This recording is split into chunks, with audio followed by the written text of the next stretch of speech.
Cersei Lannister allowed her gaze to drift across the great hall of the Red Keep, its polished floor reflecting the daylight that poured in through high windows.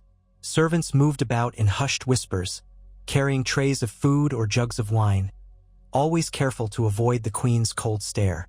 Though the hall was bustling with the usual business of King's Landing, Cersei felt oddly cocooned in her own private world of intrigue and ambition. She sat on the Iron Throne with her chin elevated, posture rigid and face devoid of warmth. Her gold-burnished gown shimmered like dragon scales. It had been a long time since she had found reason to smile genuinely, and today was no different. There was a tension in the air that morning, something intangible, and yet everyone felt it. A muffled undercurrent of fear ran beneath the daily routines, for word had spread of the Queen's restlessness. Her newfound obsession with ensuring the Lannister name was feared above all others. She had been scouring every corner of the Seven Kingdoms to guarantee that no new threats surfaced. No challengers rose up to tear the throne from beneath her. The war had dragged on far too long, and the greatest problem, to her mind, still lay in the north. Winterfell, the seat of House Stark, had regained its strength. The Northmen, hardy and determined, were no longer the broken, scattered survivors that had once needed southern assistance to retake their homeland. Now they had become a formidable presence in the realm's politics again. The resurgence of House Stark filled Cersei's soul with unbridled contempt. She had never forgotten how Ned Stark had come to King's Landing so many years ago, how his convictions and sense of honor had nearly ruined her family's grip on the throne. Even in death, the memory of Eddard Stark loomed over the realm.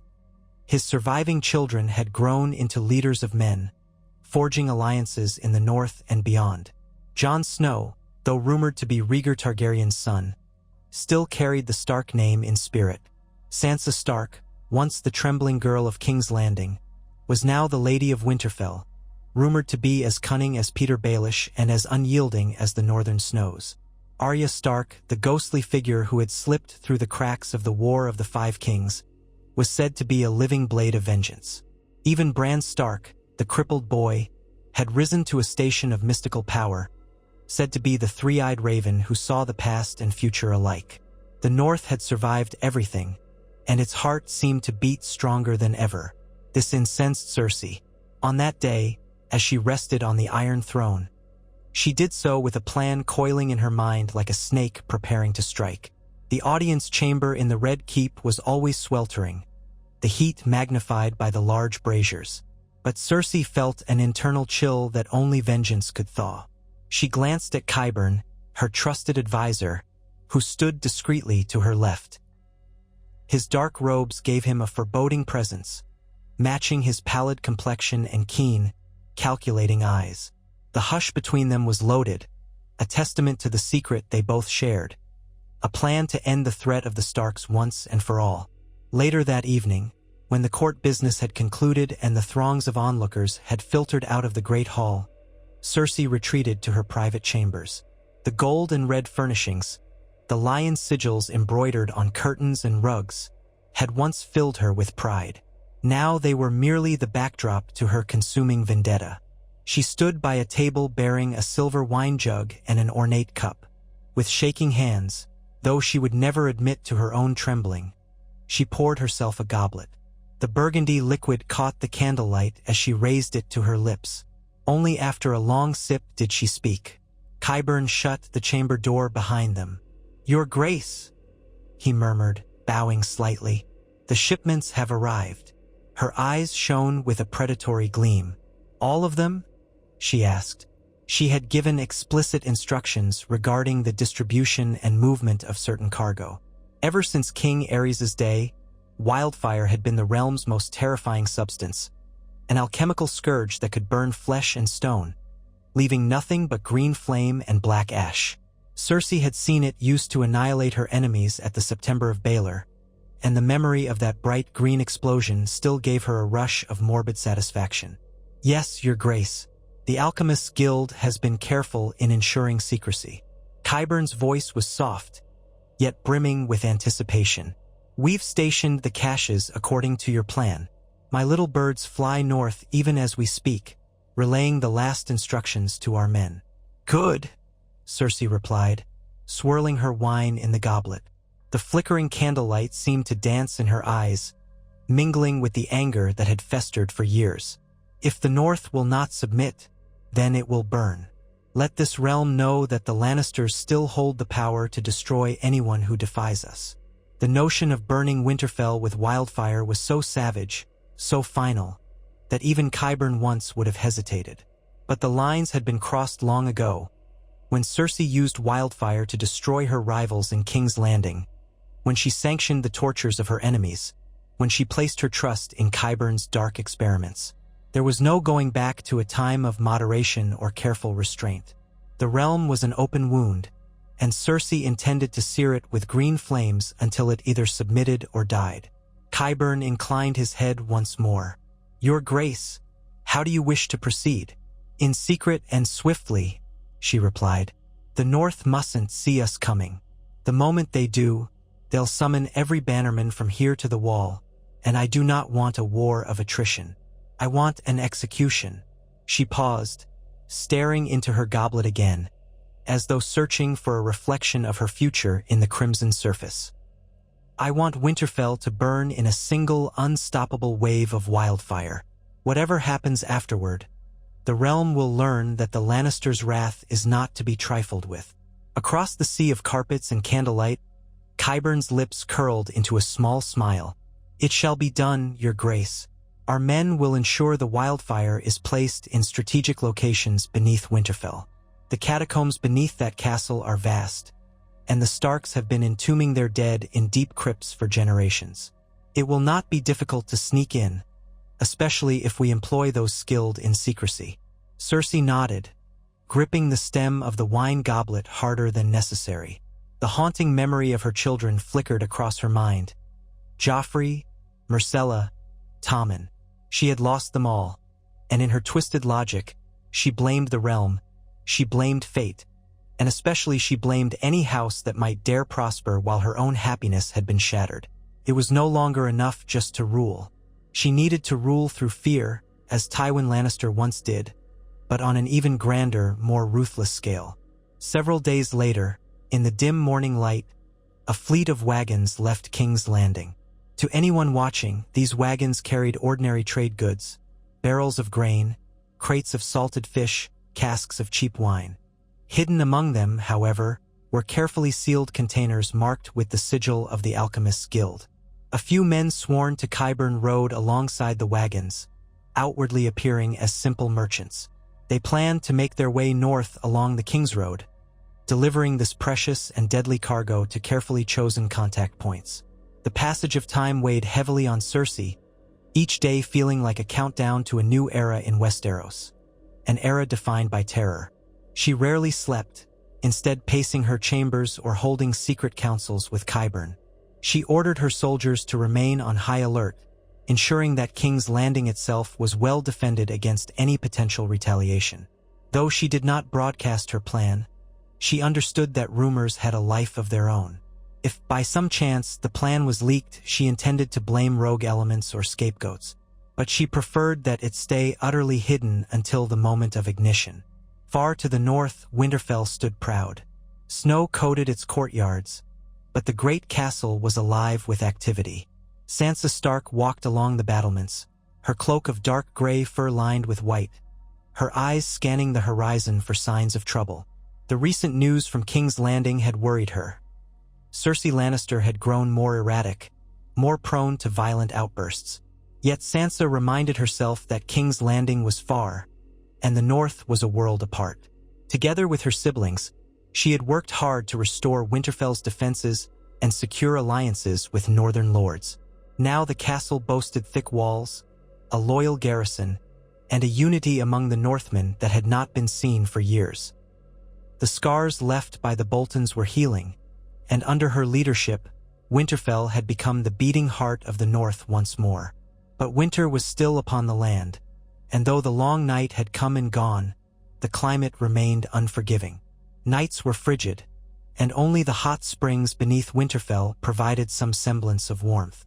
The old gods looked down upon the castle from the ancient weirwood in the Godswood, and the Stark children, scattered as they had been, felt a renewed closeness in these walls. Bran Stark now resided in the ancient towers, exploring the world through his mystical abilities.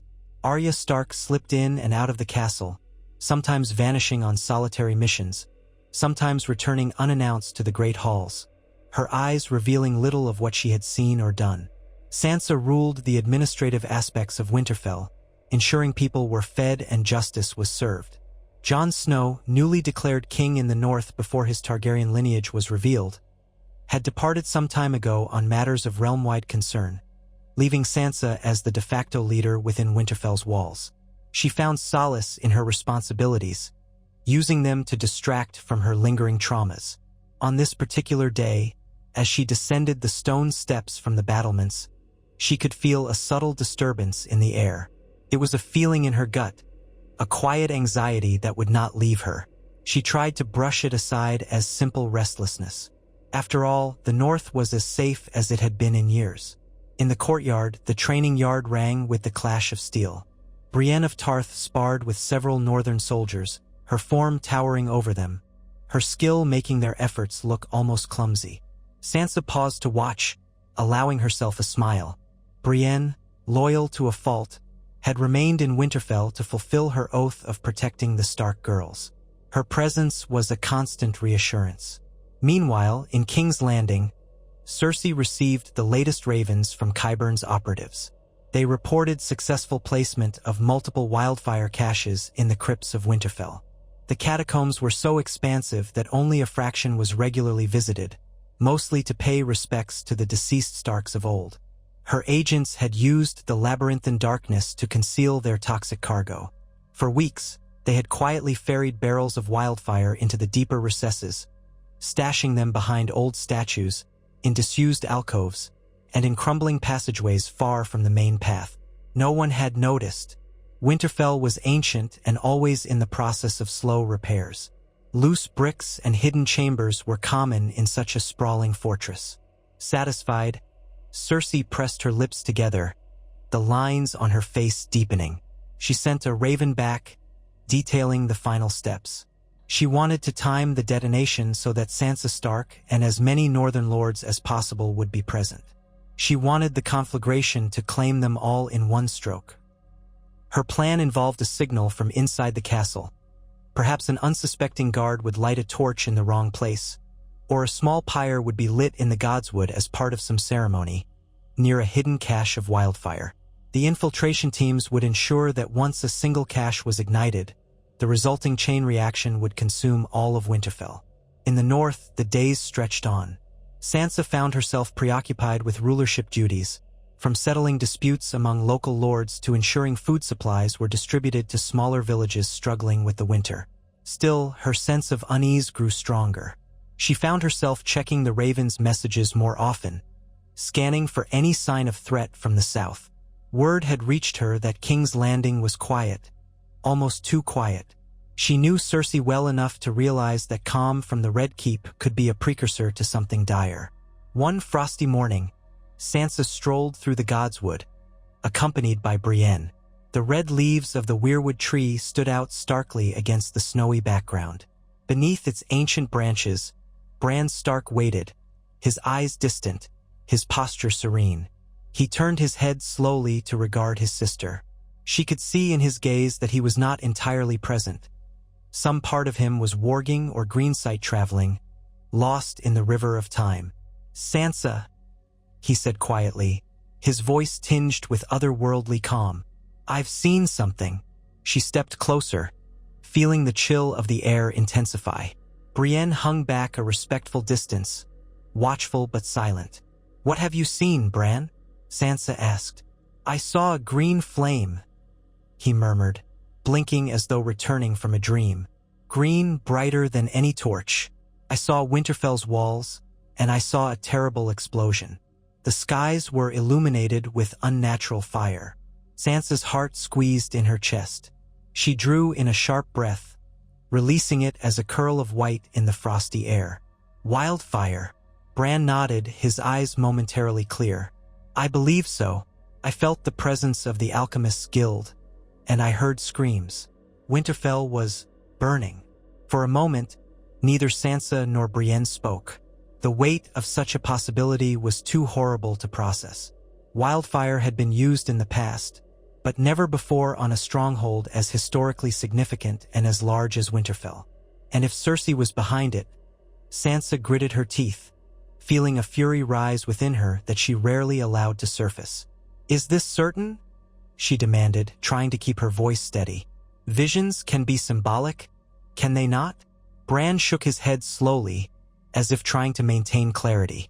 "This wasn't a metaphor. I saw men in hidden corridors beneath the castle. I saw barrels bearing the secret markings of the Alchemist's Guild. They carried them here, Sansa. It's already in motion." Sansa's mind raced. If barrels of wildfire were indeed hidden under Winterfell, it meant the threat was imminent. Cersei would not wait forever. She would strike at a moment she deemed most opportune. Sansa felt something like panic seep into her bones, but she forced it away. She was Lady of Winterfell, responsible for the lives within these walls. She had to move quickly, discreetly. "We have to find those barrels," she said, looking at Brienne. "We have to remove them. If they detonate, no one will survive." Brienne's expression was grim. "We should alert the entire castle, organize a search," she said. "We'll tear up the crypts stone by stone if we have to." But Sansa was already shaking her head. "No, that might cause a panic. If people start running around in fear, it could lead to chaos. And if there are men loyal to Cersei still here, they might ignite the wildfire prematurely. We need a covert approach." She paused to consider. "Gather the most trusted guards, those we are certain have no allegiance to the south. We search quietly at night in sections. We remove each cache we find and dismantle it or carry it as far away from Winterfell as possible." Bran's eyes flickered. "Be careful," he whispered. "All it takes is a single flame." Sansa gently squeezed his hand. The ancient bark of the weirwood loomed behind him like a silent witness to their conversation. "We will," she promised. "And Bran, try to see if there's any sign of when they plan to ignite it. We need as much warning as possible." He dipped his head in acknowledgement. Then, without another word, he seemed to drift back into his trance, his eyes becoming distant and unfocused. That evening, Sansa convened a small council of trusted individuals in a chamber far from prying ears. Brienne stood at her right, Podrick Payne at her left, and a handful of loyal northern knights circled the table. Among them was Davos Seaworth, who had remained in the north after forging friendships there. He listened intently as Sansa explained the situation in hushed, urgent tones. "The Queen in the south wants Winterfell destroyed," she said. "We have reason to believe she has already hidden caches of wildfire in our crypts. We must find them and remove them swiftly." Davos, known for his calm under pressure, pressed his lips together. "Wildfire," he said with a note of dread. "I've seen what it can do. It's more devastating than you can imagine. If there's enough of it, the entire castle could be reduced to rubble in moments. And the people inside, they'd be gone in green flames. No one would be spared." Sansa nodded, her jaw set. "We'll split into teams and systematically search. We move at night. No one speaks of this. Anyone who asks too many questions must be watched carefully. We cannot risk a premature detonation." Brienne placed a hand on the hilt of her sword. "I suggest we start with the most remote parts of the crypts. That's where they'd hide it if they wanted to keep it out of sight." Davos agreed. "We should also consider that if these men are cunning, they might place some of the wildfire in more accessible areas, planning to ignite it quickly. We'll have to be thorough." The group dissolved into planning. Over the next few nights, they would go into the crypts under the pretense of routine patrols or quiet reflection at their ancestors' tombs. Beneath the castle, in those dank corridors of stone, they would search for any unusual barrels or hidden compartments. The tension was palpable, for each corridor of the crypts felt like a potential trap, each flickering torch a reminder of how easily an accident could turn fatal. Meanwhile, Cersei received another report in the Red Keep. A raven had arrived from a man who claimed to be within Winterfell's walls. The note was short, cryptic. "They suspect. Searches have begun." Cersei's hand tightened around the parchment until it crinkled. So the Starks were aware of her plan, Bran Stark's unnatural gifts, no doubt. She cast the note into the fireplace and watched it curl in the flames, her own anger flaring inside her chest. There would be no pulling back now. She would simply have to accelerate the plan. She summoned Qyburn to her chambers. "It appears the Starks have grown suspicious," she said, standing with her back to him, gazing out the window over King's Landing. The city's rooftops spread out before her, a tapestry of squalor and luxury. "We can't allow them the time to find and remove every cache of Wildfire." Qyburn bowed his head. "I'll send word to ignite the plan sooner. But there's a risk. If they find even one barrel, they'll know for certain." Cersei's eyes narrowed. "That risk already exists. I want a full detonation as soon as possible. If some caches are discovered and removed, then the others must be triggered before the entire plan is foiled."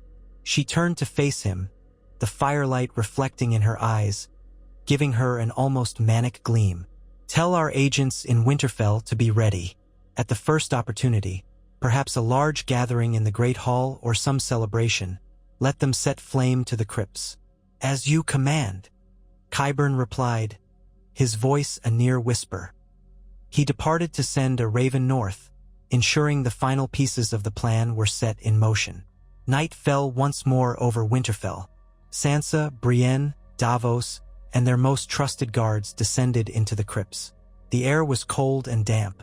Torches sputtered weakly, their orange light dancing on the walls that bore the carved faces of ancient Stark lords. These subterranean halls were a place of solemnity, where the living paid respects to the dead.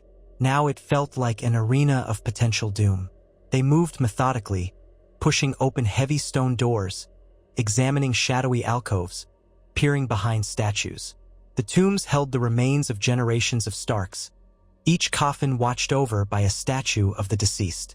The halls echoed with their footsteps and hushed voices. At one corner, behind a collapsed section of wall, Brienne caught a flicker of something unusual. She motioned for the others to hold back as she advanced, torch in hand. There, half hidden by rubble, sat a barrel, its wooden staves bound with iron. She stepped closer and saw, etched in faint markings, the symbol of the Alchemist's Guild. Her heart thudded in her chest. Carefully, she ran a gloved hand over the barrel, confirming it was sealed. No sign of tampering. Davos and Sansa joined her, eyes wide. "We've found one," Brienne murmured. Davos knelt to examine it. "This is definitely Wildfire," he said quietly. "We have to move it out of here, somewhere it can't cause harm. But carefully. These things can be volatile." Sansa nodded. "We'll carry it out through the back corridor, near the old well. Then we'll bury it far outside the walls. Or drop it into the deepest part of the lake, if it's stable enough. We can't leave it anywhere near Winterfell." Working with painstaking slowness, the team lifted the barrel and carried it up a short flight of stairs to a seldom-used postern door. Outside, the snow swirled in the moonlight. They moved past the walls, beyond the castle's immediate perimeter, burying the barrel in a shallow pit. For good measure, Davos recommended pouring sand over it to cushion any potential impact. The entire process took nearly an hour, and by the end, they were shivering from both cold and tension. They returned to the crypts, searching deeper. More barrels were discovered, 2, then 3, then more. Each time, they transported them out under cover of darkness. Sansa felt a mix of relief and dread with every barrel they found. Relief that they had prevented a tragedy, dread at the thought of how many could still remain undiscovered. For all they knew, there might be caches in other parts of the castle. In the midst of this effort, a tragedy nearly occurred. One of the guards, a young man named Herod, was carrying a torch too close to a barrel, and his foot slipped on the wet stone. He fell, torch in hand, dangerously close to the flammable container. Brienne leapt forward, batting the torch from his hand before the flames could ignite the fuse. Everyone froze, hearts pounding at the near catastrophe. For several tense moments, they stood in silence, the flickering torch lying on the ground a few feet away from the barrel. The guard apologized profusely. No one scolded him. The mere thought of what could have happened was chastisement enough. By the time dawn approached, they had removed 6 barrels from the crypts. Sansa was exhausted, her face drawn and pale, but she refused to rest. She dispatched ravens to every Stark bannerman, summoning them to Winterfell under the guise of a mundane Lord's Council. She needed them close, but also she needed to make sure none had been compromised by Lannister gold. If any among the Northern Lords had been corrupted, they could pose an internal threat. Bran woke late that morning, summoning Sansa and Brienne to his chamber. His expression was calm but grave. "They plan to ignite the wildfire soon," he said in a flat tone. "I saw a raven leaving King's Landing. I think Cersei wants it done without delay." Sansa paced the room, frustration evident in her movements. "We've been removing barrels all night, but the crypts are massive, and there could be caches in other parts of the castle. We may not find them all in time if they're scattered." Bran nodded. "We need a strategy that doesn't rely solely on removing the barrels. We might need to root out Cersei's agents, the ones who will actually trigger the ignition." Brienne crossed her arms. "We can place watchers throughout the castle. Anyone acting suspiciously can be detained. But Winterfell is large, and we're not certain who the enemy agents are. They could be disguised as servants or tradesmen." Sansa drew a deep breath, struggling to maintain composure. She thought of the countless men, women, and children living within Winterfell's walls. Should the worst happen, they would be engulfed in green flames without any chance of escape. It was unthinkable. "We'll continue searching," she said, "but we also must prepare an evacuation plan. If we find evidence that a detonation is imminent, we have to get everyone out, as many as we can. I'd rather lose Winterfell than see our people burned alive." Bran nodded. "I'll do what I can to glimpse the triggers. The future is fluid, but maybe I can catch the moment they plan to spark the flames." As the day wore on, Sansa convened a silent evacuation drill.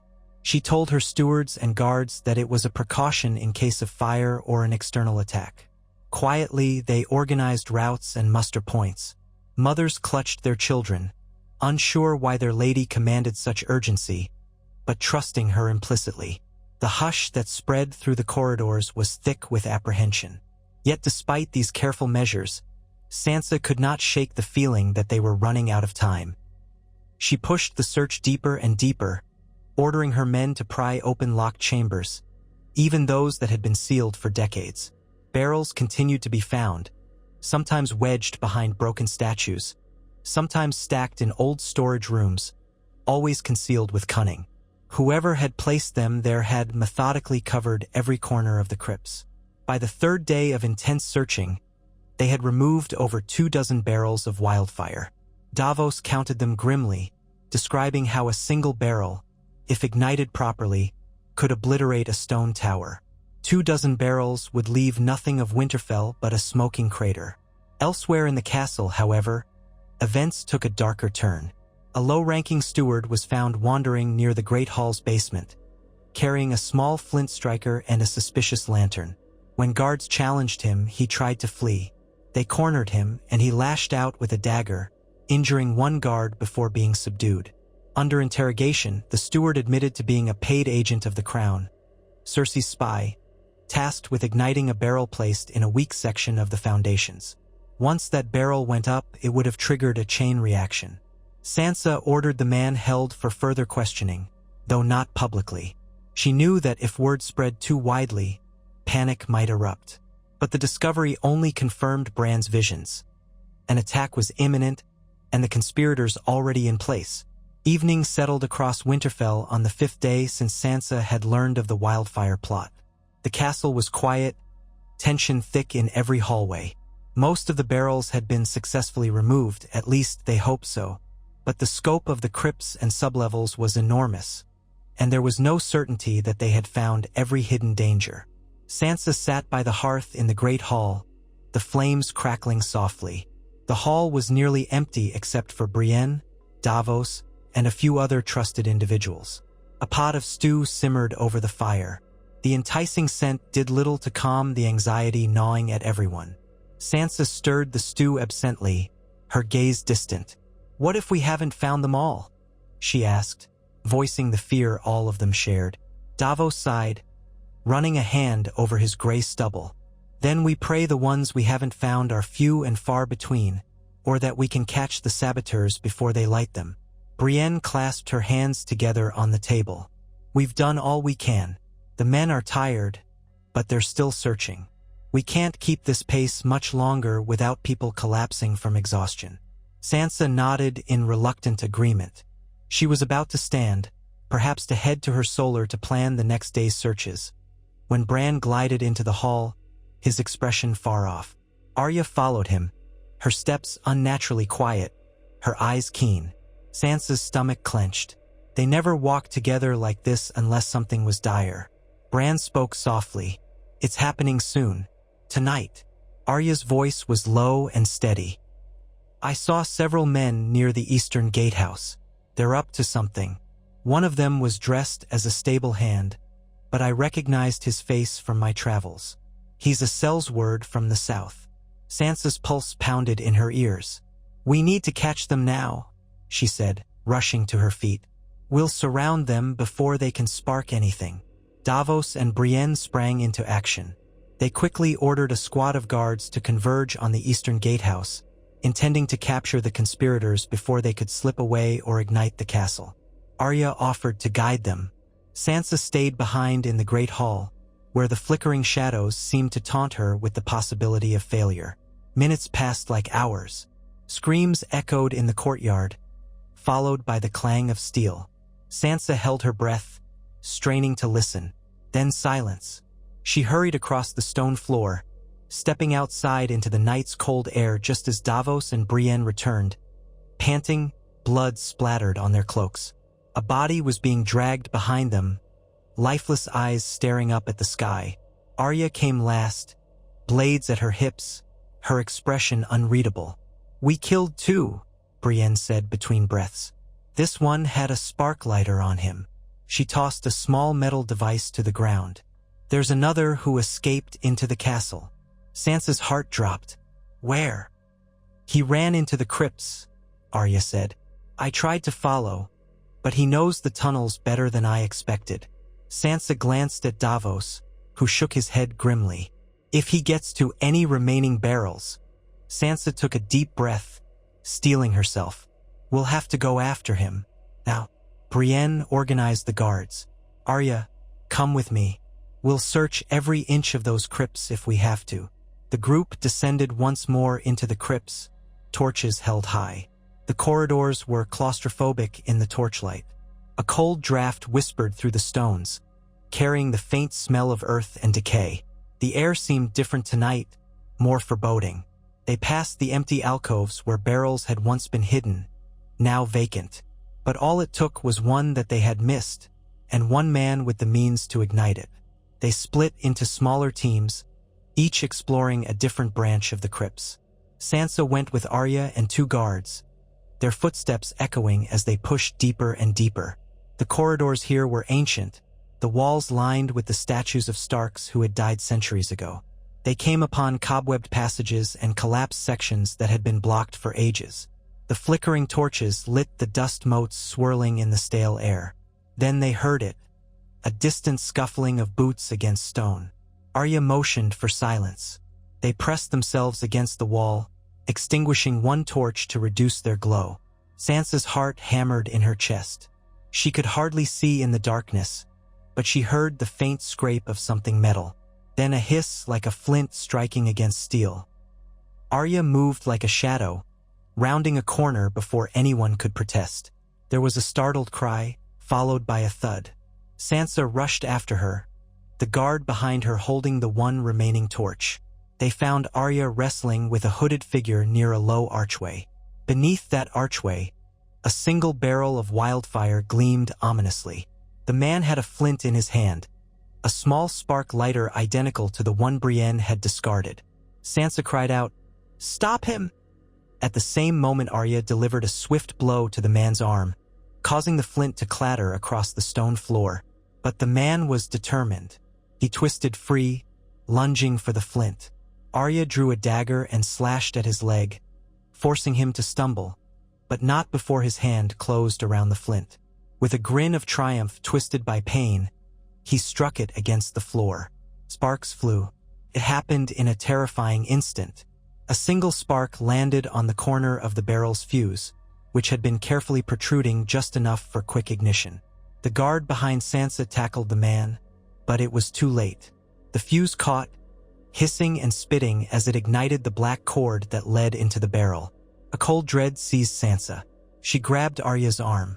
"Run!" she screamed, her voice echoing wildly in the crypt. The man was pinned, but it didn't matter. The fuse was lit. They had seconds. All four of them scrambled back up the corridor, torches forgotten. Sansa could hear the sizzling behind them, the horrifying knowledge that they were outrunning certain death. The crypt walls blurred in the torchlight. She stumbled, nearly falling, but Arya yanked her upright, forcing her to keep moving. The adrenaline roared in her veins.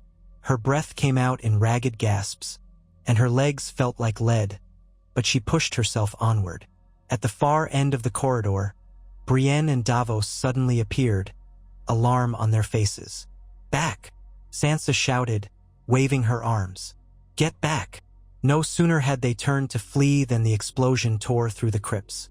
A deafening roar shook the ground, and a blinding green light filled the passage. Stones cracked and splintered. Sansa felt the force of the blast slam into her back, sending her sprawling onto the floor.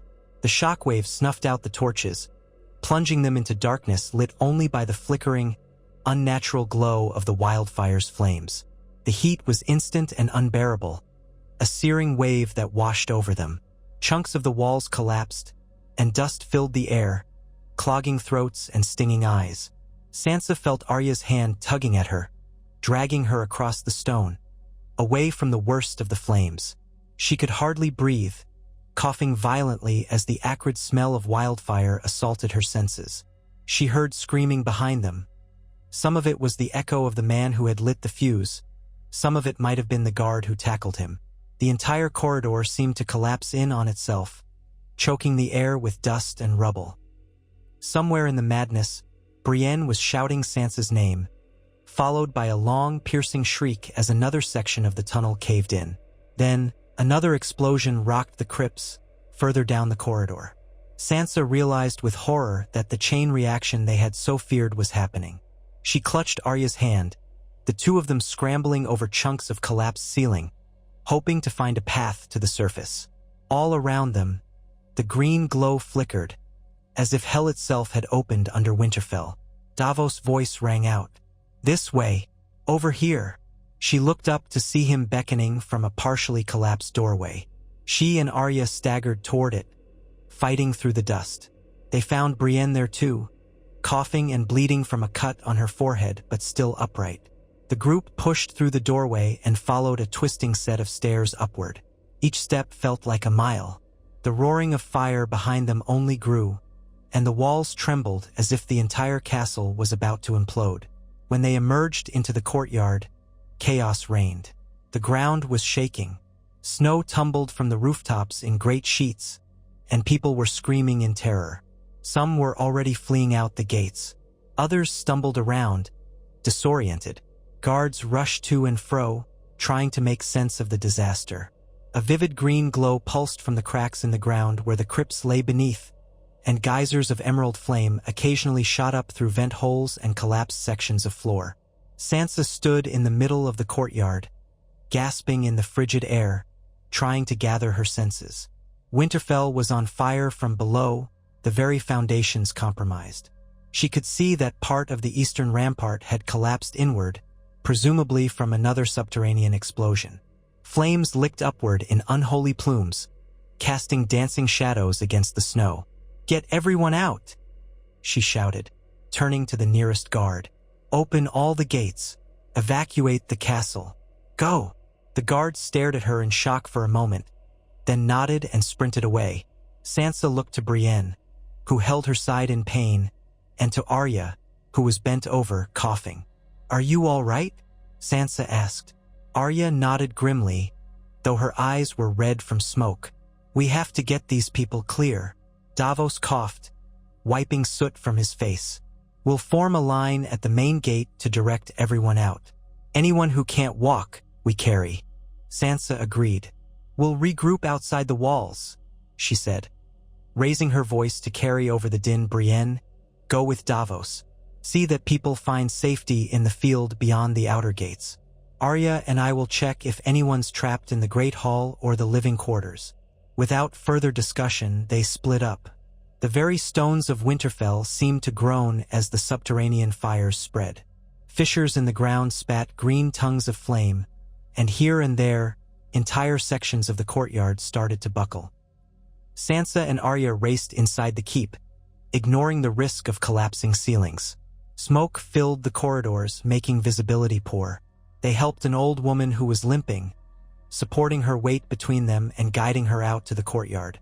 They found a young child wailing in a corner, separated from his mother, and led him to safety. Everywhere they turned, there was confusion and terror. The castle's famed hot springs were boiling over, scalding steam mixing with wildfire smoke to create an unbearable haze in some corridors. Outside, in the fields beyond the castle, a mass of people gathered in the snow. Women, children, and men from the Winterfell garrison huddled together, shivering in the icy wind despite their relief at escaping the flames. Brienne and Davos tried to bring some order to the chaos, organizing the wounded, distributing blankets. Overhead, a moonless sky loomed, offering no comfort.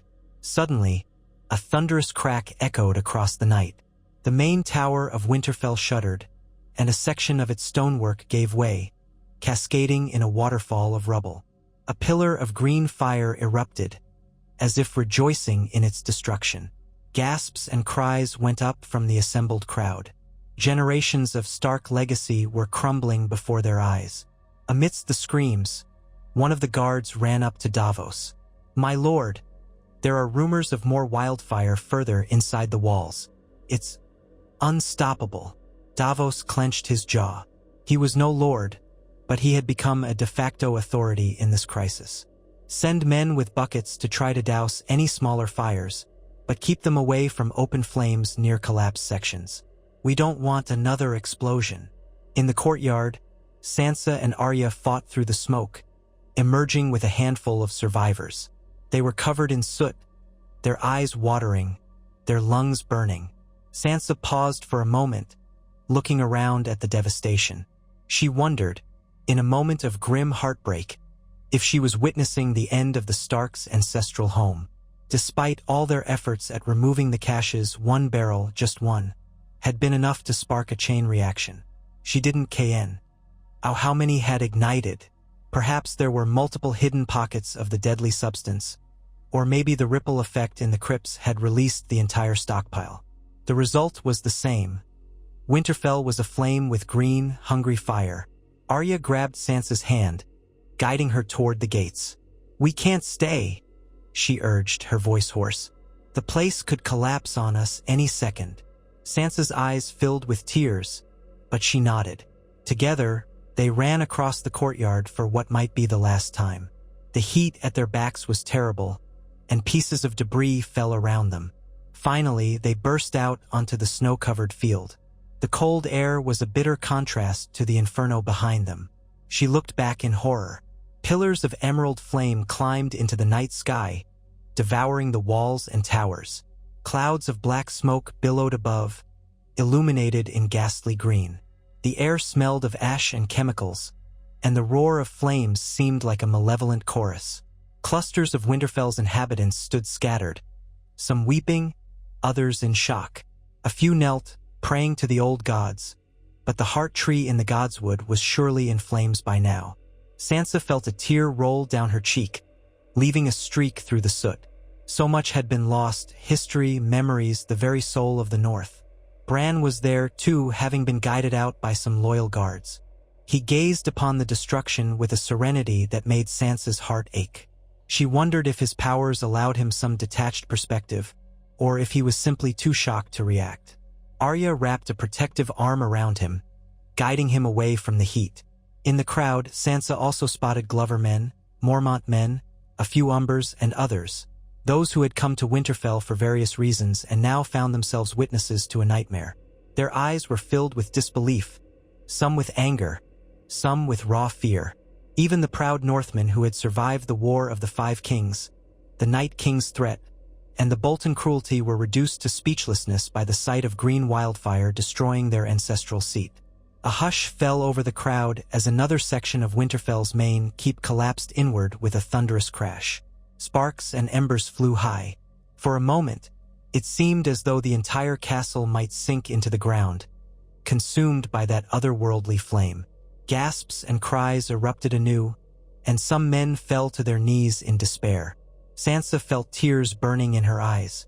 She glanced at Arya, whose face was set in grim lines, as though vowing vengeance on whoever caused this. But they both knew who was responsible. Cersei Lannister. Softly, with pain in her voice, Sansa spoke. She did this. She took our home from us. Arya's jaw tightened. This isn't over, she said quietly, her words like a blade drawn in the dark. We might have lost Winterfell, but the Starks are still alive. She turned her gaze to Sansa, then to Bran. We will make her pay. Davos approached them, disheveled and panting, but alive. We need to move these people farther out. If the wind shifts, the smoke will engulf us. Sansa roused herself, recalling her responsibilities. The living came first. The memory of Winterfell would remain in her heart. But for now, she had to ensure the survival of its people. She turned away from the flaming ruins and addressed the crowd, her voice carrying a new authority born of desperation. Everyone follow me. We'll head toward the Wolfswood. We can set up a temporary camp there, away from the smoke. We'll organize shelter and supplies. Anyone who can walk, help those who can't. Brienne, blood still dripping from the cut on her forehead, helped to organize the wounded. Arya and a group of soldiers scouted ahead to ensure a safe route. Davos assisted families with children, calming them with his gentle manner. And so, ragged and grieving, the survivors of Winterfell began their exodus. They left behind everything: rooms filled with memories, the crypts where their ancestors had been laid to rest, the godswood that had stood for thousands of years. Now it was all swallowed in green flame. Some looked back repeatedly, tears in their eyes. Others kept their gazes forward, not daring to witness the final destruction of a home they loved. The march continued into the night. Snow crunched underfoot, and a bitter wind howled across the open plains. The flickering glow of Winterfell's fire lit the horizon like a false dawn. Even miles away, the green light reflected off the low-hanging clouds. It was a sight none would forget, a symbol of betrayal and devastation that would scar the North for generations. Eventually, they reached the fringe of the Wolfswood. The ancient trees stood tall, as though offering refuge. Sansa called for a halt. Men began setting up makeshift tents. Others started fires for warmth, carefully hoarding the little wood they had scavenged along the way. The wind carried the faint tang of smoke, a grim reminder that their home still burned behind them. Sansa, Arya, and Davos stood together beneath a tall pine, exhaustion evident in every line of their bodies. Bran was with them, quiet, his eyes half-lidded. Brienne sat nearby, binding the gash on her forehead. "We've lost so much," Sansa said softly, voice trembling. "This castle, it was our home, our family's legacy. How do we even begin to recover from this?" Davos placed a comforting hand on her shoulder. "I've lost homes before, my lady," he said. "But homes can be rebuilt. People cannot. You saved these lives tonight. That's what matters in the end." Arya stared into the distance, her voice cold as northern ice. "We rebuild by living, by refusing to die. And when we are strong enough, we take our vengeance." Sansa swallowed hard, considering the weight of those words. She thought of Jon, wherever he might be, and wondered how he would react when he learned that Winterfell had been destroyed by Cersei's wildfire. She thought of the northern lords, scattered now, many of them fleeing just as she and the others had. She thought of the families who would need shelter, food, comfort. All of it was gone in one merciless act of sabotage. In the flickering light of a makeshift campfire, she raised her eyes to the dark sky. Silent prayers formed on her lips, to the old gods, to the spirits of her ancestors. She prayed for strength, for resilience, and for the wisdom to lead her people through this unimaginable crisis. There was fury in her heart, too, an anger so deep and searing she could scarcely contain it. But she knew she must keep it under control, for her responsibilities were greater than her personal vengeance. Across the camp, the survivors huddled in small groups. Some cried quietly, others stared blankly at the ground. A few kept busy tending to the injured. In the moonlight, tears and soot marred every face. Children clung to their parents, trembling in the cold. Northmen who had faced White Walkers, Boltons, and countless other threats were now reduced to refugees in their own land. And all around them, the silent trees bore witness, their branches swaying in the cold wind. As dawn approached, a weak sun rose, casting pale light over the snowy landscape. Smoke still clung to the horizon, a dark smudge against the sky where Winterfell once stood proud. Sansa, having slept only in fitful dozes, rose to survey the camp. Brienne was already awake, organizing a small group of scouts to venture back and see if the fire had died down enough for rescue efforts. Davos was distributing rations. Arya was speaking quietly with a group of northern men, likely plotting how to move forward and possibly strike back.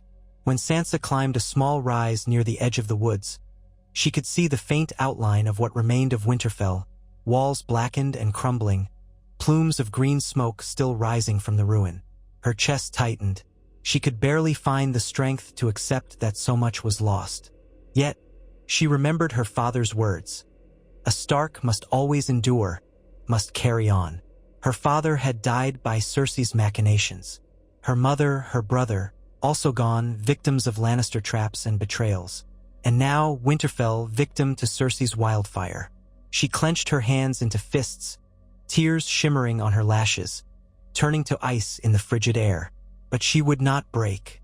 She would not allow Cersei that satisfaction. Below her, in the makeshift camp, the frightened masses stirred. People looked to her for guidance. She was the last trueborn Stark of Winterfell present. Her leadership might be all they had left. She wiped her tears and forced herself to stand tall, shoulders squared. They would find a way. They would survive, endure, and one day they would rebuild. For that was the way of the North, unyielding in the face of every storm. And though Winterfell lay in ashes, the spirit of House Stark was not so easily extinguished. In the days that followed, scouts returned with grim tidings. The castle continued to smolder for a full day and night, pockets of wildfire flaring unexpectedly whenever debris shifted or a gust of wind stoked hidden embers. Attempting any return or rescue from within the ruins proved too dangerous. Once the fires began to die, the entire central keep had collapsed into a blackened crater, and the crypts beneath were little more than molten stone.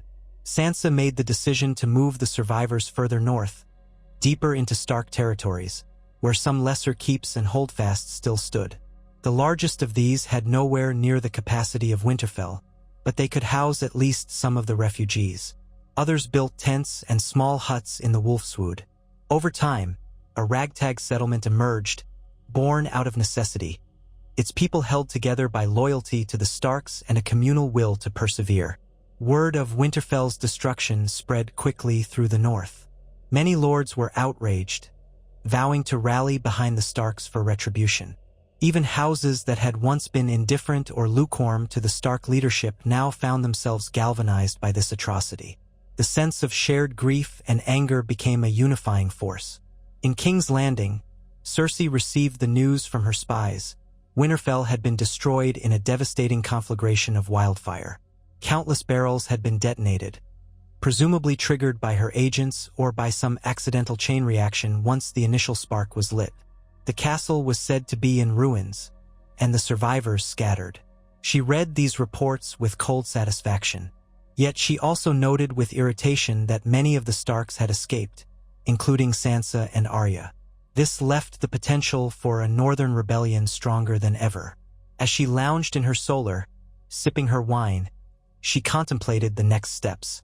Her immediate goal had been to break the Stark stronghold and demonstrate her power. But the side effect could be disastrous, unifying the North in hatred of her. No matter, The fear she had instilled would resonate throughout Westeros. Let them fear her wrath. Fear the green flames that could reduce ancient castles to ash. For Sansa and the other survivors, the harsh northern winter tested them in the following weeks. Food was scarce, and there was no central granary as Winterfell had once provided. Snowstorms cut off some of the roads, making travel to Allied keeps nearly impossible. Yet each challenge only served to strengthen their resolve. Men hunted in the Wolfswood, while women and children huddled in makeshift shelters around fires, telling tales of old Stark heroes and singing songs of the North's resilience. Arya spent her days training with a handful of young fighters, teaching them how to move silently and strike without warning. She offered no explanation, but everyone understood that she was preparing for something. Perhaps an assassination mission, perhaps a revenge quest. No one dared question her too closely. The young Stark woman had an aura of deadly grace, and her eyes revealed little but a fierce, simmering anger. Bran, recovered from the shock, spent hours in quiet contemplation. Sometimes ravens would circle overhead, drawn by some mystical summons. He seemed more withdrawn than ever, but he occasionally emerged to offer Sansa counsel. His voice was steady, yet filled with a sorrow that words could not fully convey. He had seen the past, the present, and perhaps glimpses of the future. Winterfell's destruction was a turning point in the fate of the realm, one that would resonate for years to come. Sansa, for her part, grew into her leadership role with a steely determination. Despite her grief, she rose each day to organize rations, check on the wounded, and strategize for the North's future. Rumors abounded that Jon Snow, wherever he was, would soon hear of this catastrophe and return with fire in his eyes. Some even whispered that the Targaryen in him might lead to him unleashing dragons upon the south. None could say for sure, but the rumors sparked both hope and fear among the refugees. Late one evening, as Sansa stood by a dying campfire, she felt the crunch of boots behind her. She turned to see Arya, her expression grim yet resolute. Arya glanced around, ensuring no one else was in earshot, then spoke quietly. "I'm going south," she said. "There is someone who owes us a debt in blood." Sansa knew immediately who she meant. She felt a pang of worry for her sister, but also an understanding that burned as fiercely as the wildfire had. "Don't do anything rash," she whispered. "We'll plan our move carefully. Cersei will be protected by the Red Keep's walls, by her guards." Arya's lips twitched into something that might have been a smile, had there not been so much darkness in her eyes. "Walls can be climbed, guards can be killed. If you can't come with me, I'll go alone." Sansa took a breath, considering. The Stark name needed to endure, but so did vengeance, apparently. She nodded slowly. "The North will not forget this, Arya. We'll have justice in our own time." Arya didn't argue. She merely nodded, her gaze drifting to the distant southern horizon. Sansa wondered if she would vanish like a wraith in the night, leaving no trace until the moment she reappeared with blood on her hands. Together, they stared out across the snowy plains, the moonlight illuminating the new reality they faced. Winterfell lay behind them, a smoking ruin, but House Stark lived on in their hearts, in their blood, and in their will to survive. One day, if fate allowed, they would reclaim what was theirs. In the coming weeks, ragged messages from across the North came trickling in. Some northern lords pledged immediate support, sending food and shelter. Others begged for guidance, uncertain how to proceed in the wake of Winterfell's fall. And still, new rumors arose of a plan to unite the North once more, to call upon old alliances, to form a new seat of power at a different castle. Possibly to rebuild Winterfell from its rubble, though the cost and effort would be immense. Sansa listened to these rumors, weighed every possibility. But deep in her heart, a single purpose outweighed all else. Cersei Lannister had committed an unforgivable atrocity, and the North, once it gathered its strength, would answer in kind. Whether that took the form of a grand army marching south or a single silent assassin, vengeance would come. For the survivors around her, daily life remained a struggle. They hunted game, collected firewood, and constructed shelters. Skilled craftsmen repurposed the few wagons and materials they had salvaged. A semblance of village life emerged, albeit a harsh one. In this crucible of suffering, bonds were forged. Northerners who had once been rivals now stood shoulder to shoulder. Even wildlings who lived in the area joined the encampment in small groups, sharing what they could. The North was battered, but far from defeated. Cersei, comfortably ensconced in the Red Keep, continued to rule through fear, unaware of how the fall of Winterfell was galvanizing the North. Her illusions of absolute power grew. She believed that, by burning the Stark seat, she had scattered them like ashes to the wind. She failed to realize that the seeds of vengeance were taking root in the snow, waiting to sprout when the time was right. Seasons would pass before the final reckoning came, but a single truth was etched into the tapestry of Westeros that cold night. Winterfell had burned, but the spirit of the North would not be extinguished. The legacy of House Stark was carried in the hearts of its surviving children, who now understood, more keenly than ever, the price of mercy and the wages of war.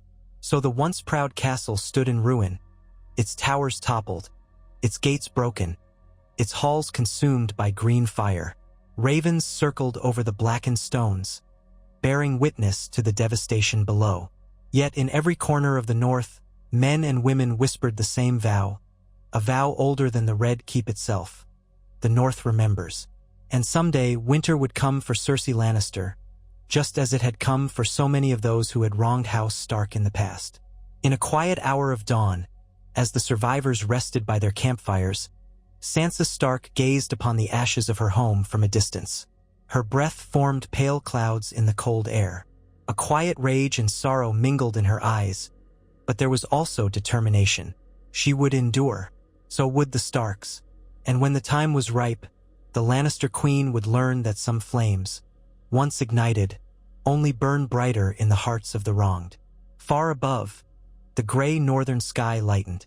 Beneath it, in makeshift huts and tents, the people of Winterfell stirred from uneasy dreams. Their castle, their beloved home, was gone. But they had their lives, their loyalties, and their unity. For as long as they breathed, the ideals of House Stark, honor, resilience, and protectiveness of their own, would live on. And for as long as those ideals lived, the hope for a rebuilt Winterfell and a reckoning with its destroyer glimmered like a distant star on the horizon. They rose before dawn, the survivors of Winterfell, rousing themselves in the frigid twilight of the Wolfswood. Though it was early spring by the calendar, the bitter northern cold lingered, and the wind that cut between tree trunks carried with it the faint smell of ash. Almost a fortnight had passed since the castle's destruction. The once proud fortress, seat of House Stark, was gone in a conflagration of wildfire orchestrated by Cersei Lannister. Now its people, men, women, children, the elderly, huddled in makeshift tents among the tall pines and looming oaks, forced to carve out an existence in the wild. Sansa Stark stood at the edge of camp beneath a broad, ancient oak, gazing toward the horizon where faint wisps of greenish-black smoke still drifted. Even from here, miles away, the ruin that had once been her home was visible as a stain upon the land. The smell was stronger on windless mornings, though the breeze could carry the reek of scorched stone and burned flesh south at a moment's notice. Snow crunched beneath her boots when she turned, scanning the newly erected tents. She spotted a child crying, a mother doing her best to calm him, a pair of guards stoically chewing on strips of dried venison. Everywhere, the gaunt, weary faces of survivors reflected back at her. In years past, Sansa might have wished she could hide from the responsibilities thrust upon her. But she could not hide now. The names and well-being of these people weighed on her mind day and night. She had effectively become the North's anchor, alongside her siblings, yes, but Arya was restive, Bran was often lost in visions, and Jon was far away. Leadership fell squarely on Sansa's shoulders.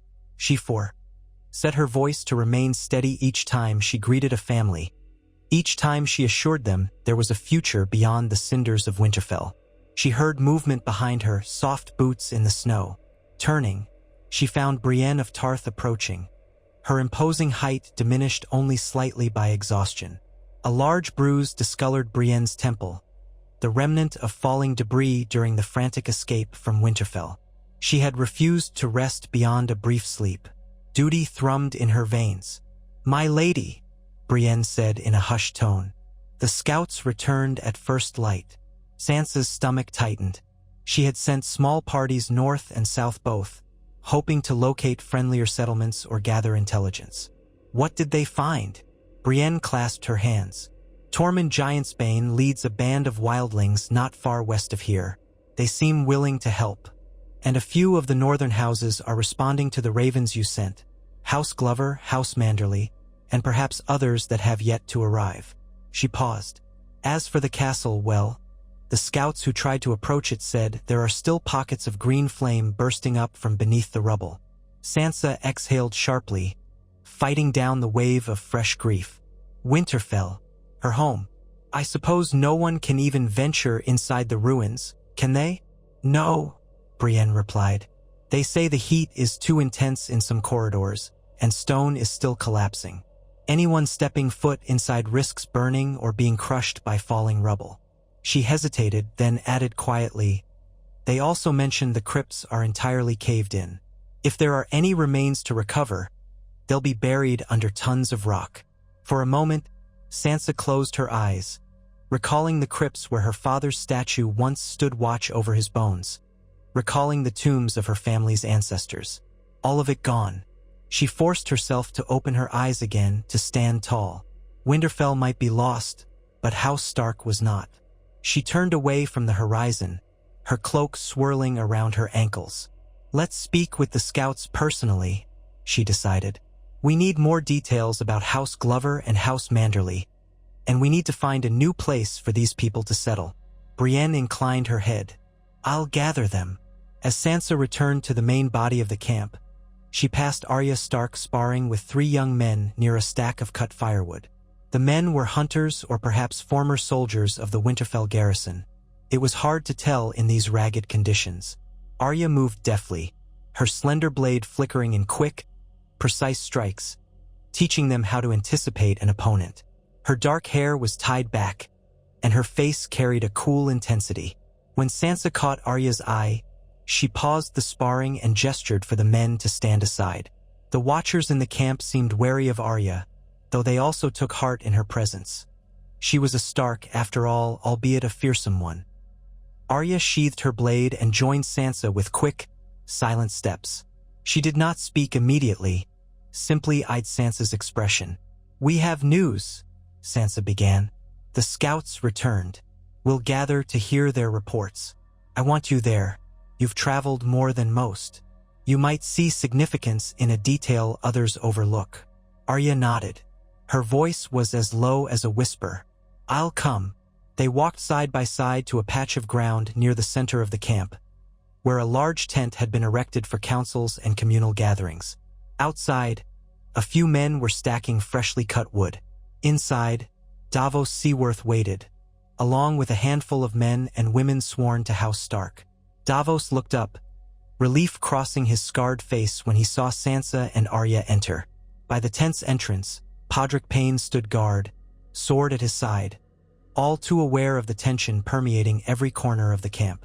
Seated around a makeshift table of stacked crates were 4 scouts. 2 had come from the north, 2 from the south. Their cloaks bore fresh tears from brambles, and their boots were caked in snow and mud. One of them, a short man named Darren who wore a battered Stark sigil pinned to his tunic, rose to greet Sansa. My lady, he said, bowing his head. We've returned from Deepwood Motte.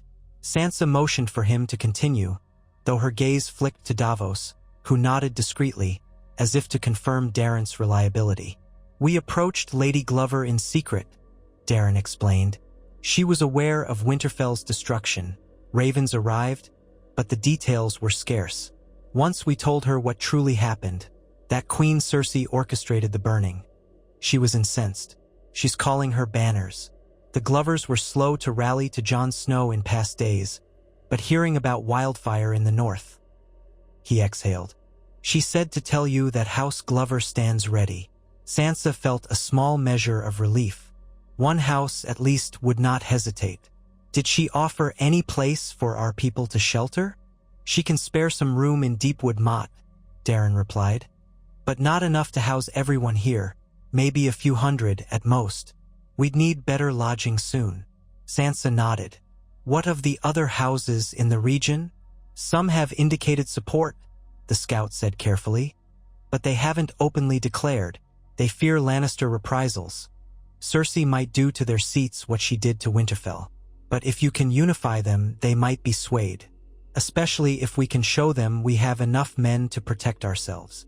Sansa glanced at Arya, whose jaw was set. They both knew that fear was what Cersei wanted. The destruction of Winterfell wasn't just about vengeance on the Starks. It was a demonstration to all of Westeros that no place was safe from the reach of Wildfire. Thank you, Sansa said. You've done well. We'll send word back to Lady Glover. Let her know we're grateful for any assistance. Now, let's hear from the others. A taller scout with a heavy cloak stepped forward, a man named Barrow. He'd gone toward White Harbor. Lord Wyman Manderly is away, but his son, Ser Wylis, met with me. They've heard about Winterfell as well. White Harbor's in a precarious position. They rely on trade by sea, but they also don't want to anger Cersei too openly. He paused, shifting his weight. Still, he said the Manderlys are loyal to the Starks. They'll help quietly at first, but help they will. They might send supplies soon. Maybe even ships if we want to move people along the coast to a safer area. Sansa exchanged a look with Davos, who had once spent time in White Harbor negotiating alliances on Jon's behalf. Davos nodded thoughtfully. The Manderlys are good folk. If they're offering ships, that might mean they're truly committed. Arya folded her arms. We'll keep them in mind if we need to move swiftly. But let's not forget, winter remains in the north. It won't be easy traveling by land or sea in this cold. Davos turned to the two southern scouts, who looked more bedraggled than the first pair. One was a wiry woman with a fresh gash stitched across her cheek. The other was a young man of perhaps 20 summers, his face half hidden by a hood. Tell us what you found, Davos said. The woman answered first, voice raspy from a throat raw with traveling in cold air. We circled near the neck. Moat Cailin is lightly manned, though it's still a tricky place to bypass. We saw no sign of a southern army marching north. But we did learn that word of Winterfell's destruction has spread throughout the Riverlands. Lords there are anxious. Some think the Tullus might call them to arms if the Starks do. Others talk of a new wave of conflict with the crown. We couldn't gather more without risking capture. The young man chimed in. We also heard rumors that Cersei is focusing her attention on King's Landing's defenses. There's talk of Lannister troops fortifying the Crownlands, possibly expecting a reprisal from the north or from Daenerys Targaryen, or both. We couldn't glean more. The roads swarmed with bandits and sellswords, probably fleeing their lords for fear of the next war. Sansa listened with her gaze lowered, thinking carefully. Cersei might have guessed the north would strike back, or perhaps she was simply ever paranoid, always expecting an attack from any quarter. The news of Daenerys Targaryen did not surprise Sansa. She had heard that Daenerys once allied with Jon, and though Sansa did not trust Targaryens easily, she recognized the advantage of dragons if they still existed. She wondered where Jon was in all of this. Had he heard? Had Daenerys heard? When the scouts concluded, silence filled the tent. Outside, a gust of wind rattled the crude flaps, letting in a swirl of cold air and stirring the single lantern that lit their meeting. Sansa noted the exhaustion on each scout's face. They had risked much to gather this intelligence. She looked around at them one by one, her eyes settling last on Davos, who gave a small, reassuring nod. At length, Sansa spoke, her voice carrying a hint of the steel she had learned from years of hardship. Thank you, all of you. Rest now. We'll consider our next moves carefully. Whatever we decide, we'll do so with our people's safety in mind. The scouts exhaled as if released from a long-held tension. One by one, they filed out. Sansa remained behind with Arya, Davos, Brienne, and Podrick. The tent felt colder without the others. We have some decisions to make, Sansa said, brushing a loose strand of hair behind her ear. The Glovers, the Manderleys, they're with us, but they're wary.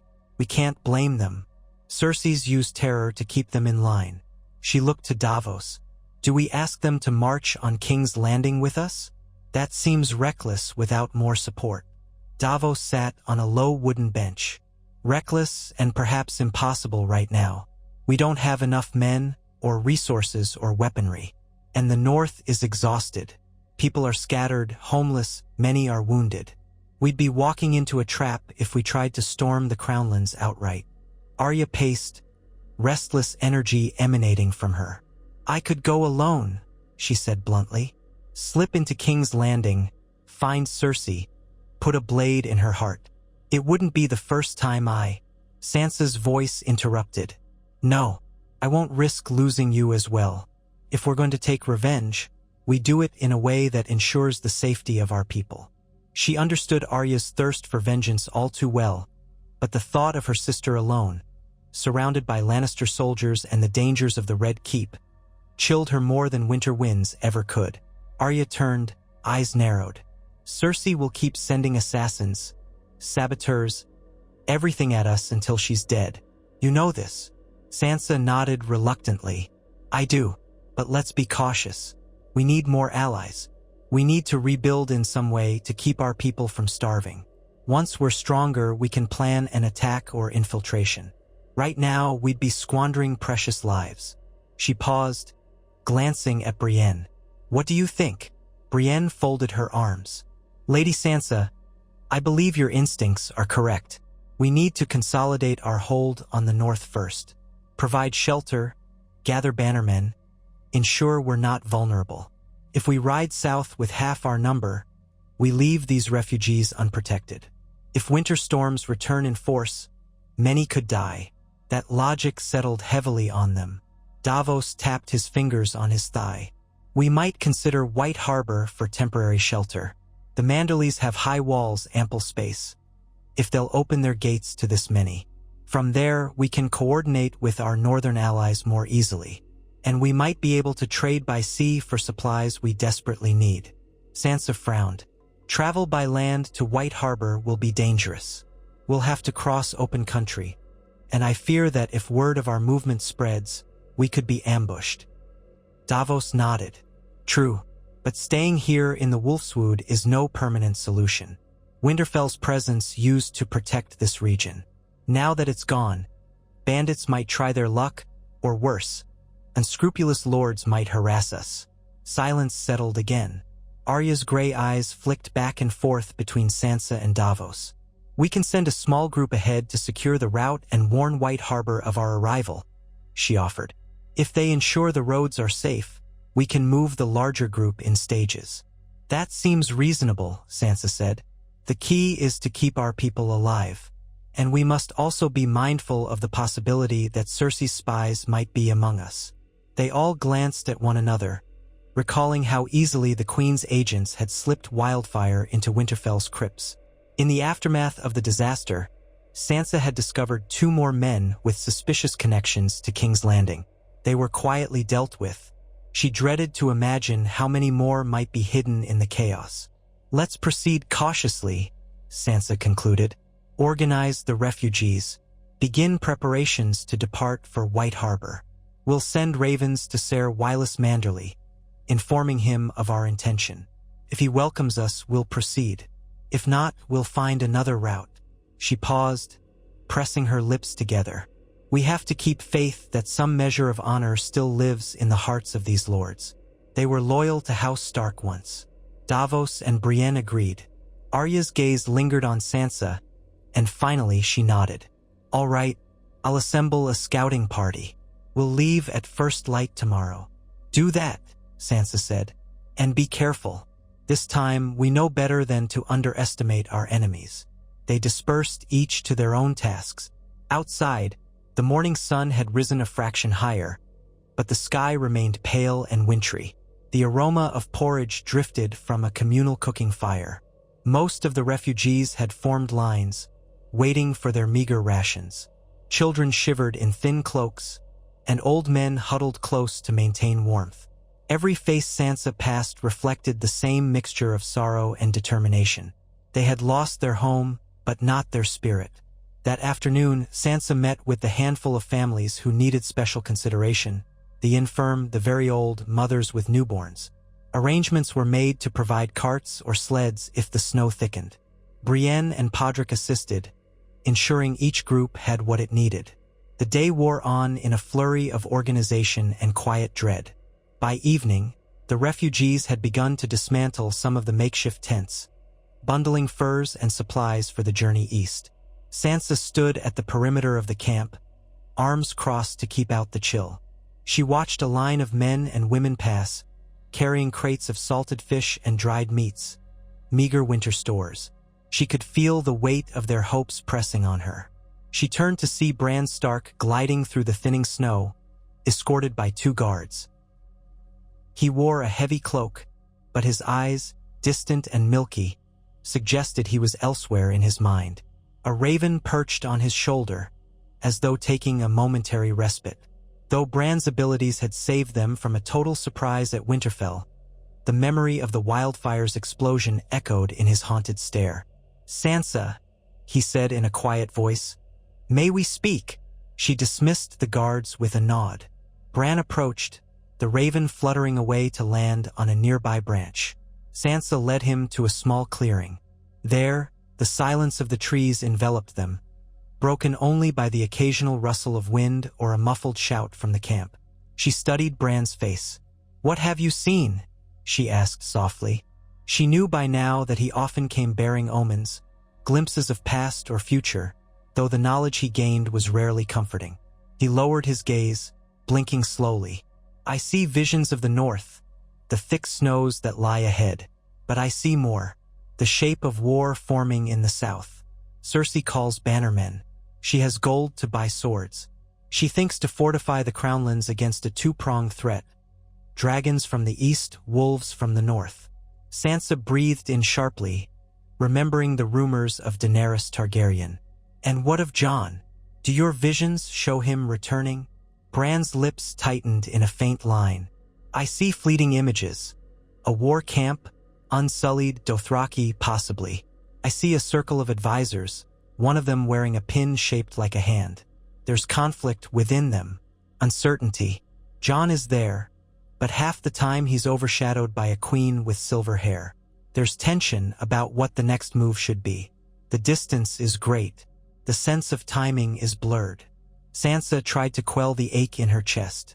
She had always known that Jon's loyalties might be divided when he discovered his parentage, when he traveled with Daenerys. But now, more than ever, she wished for his presence.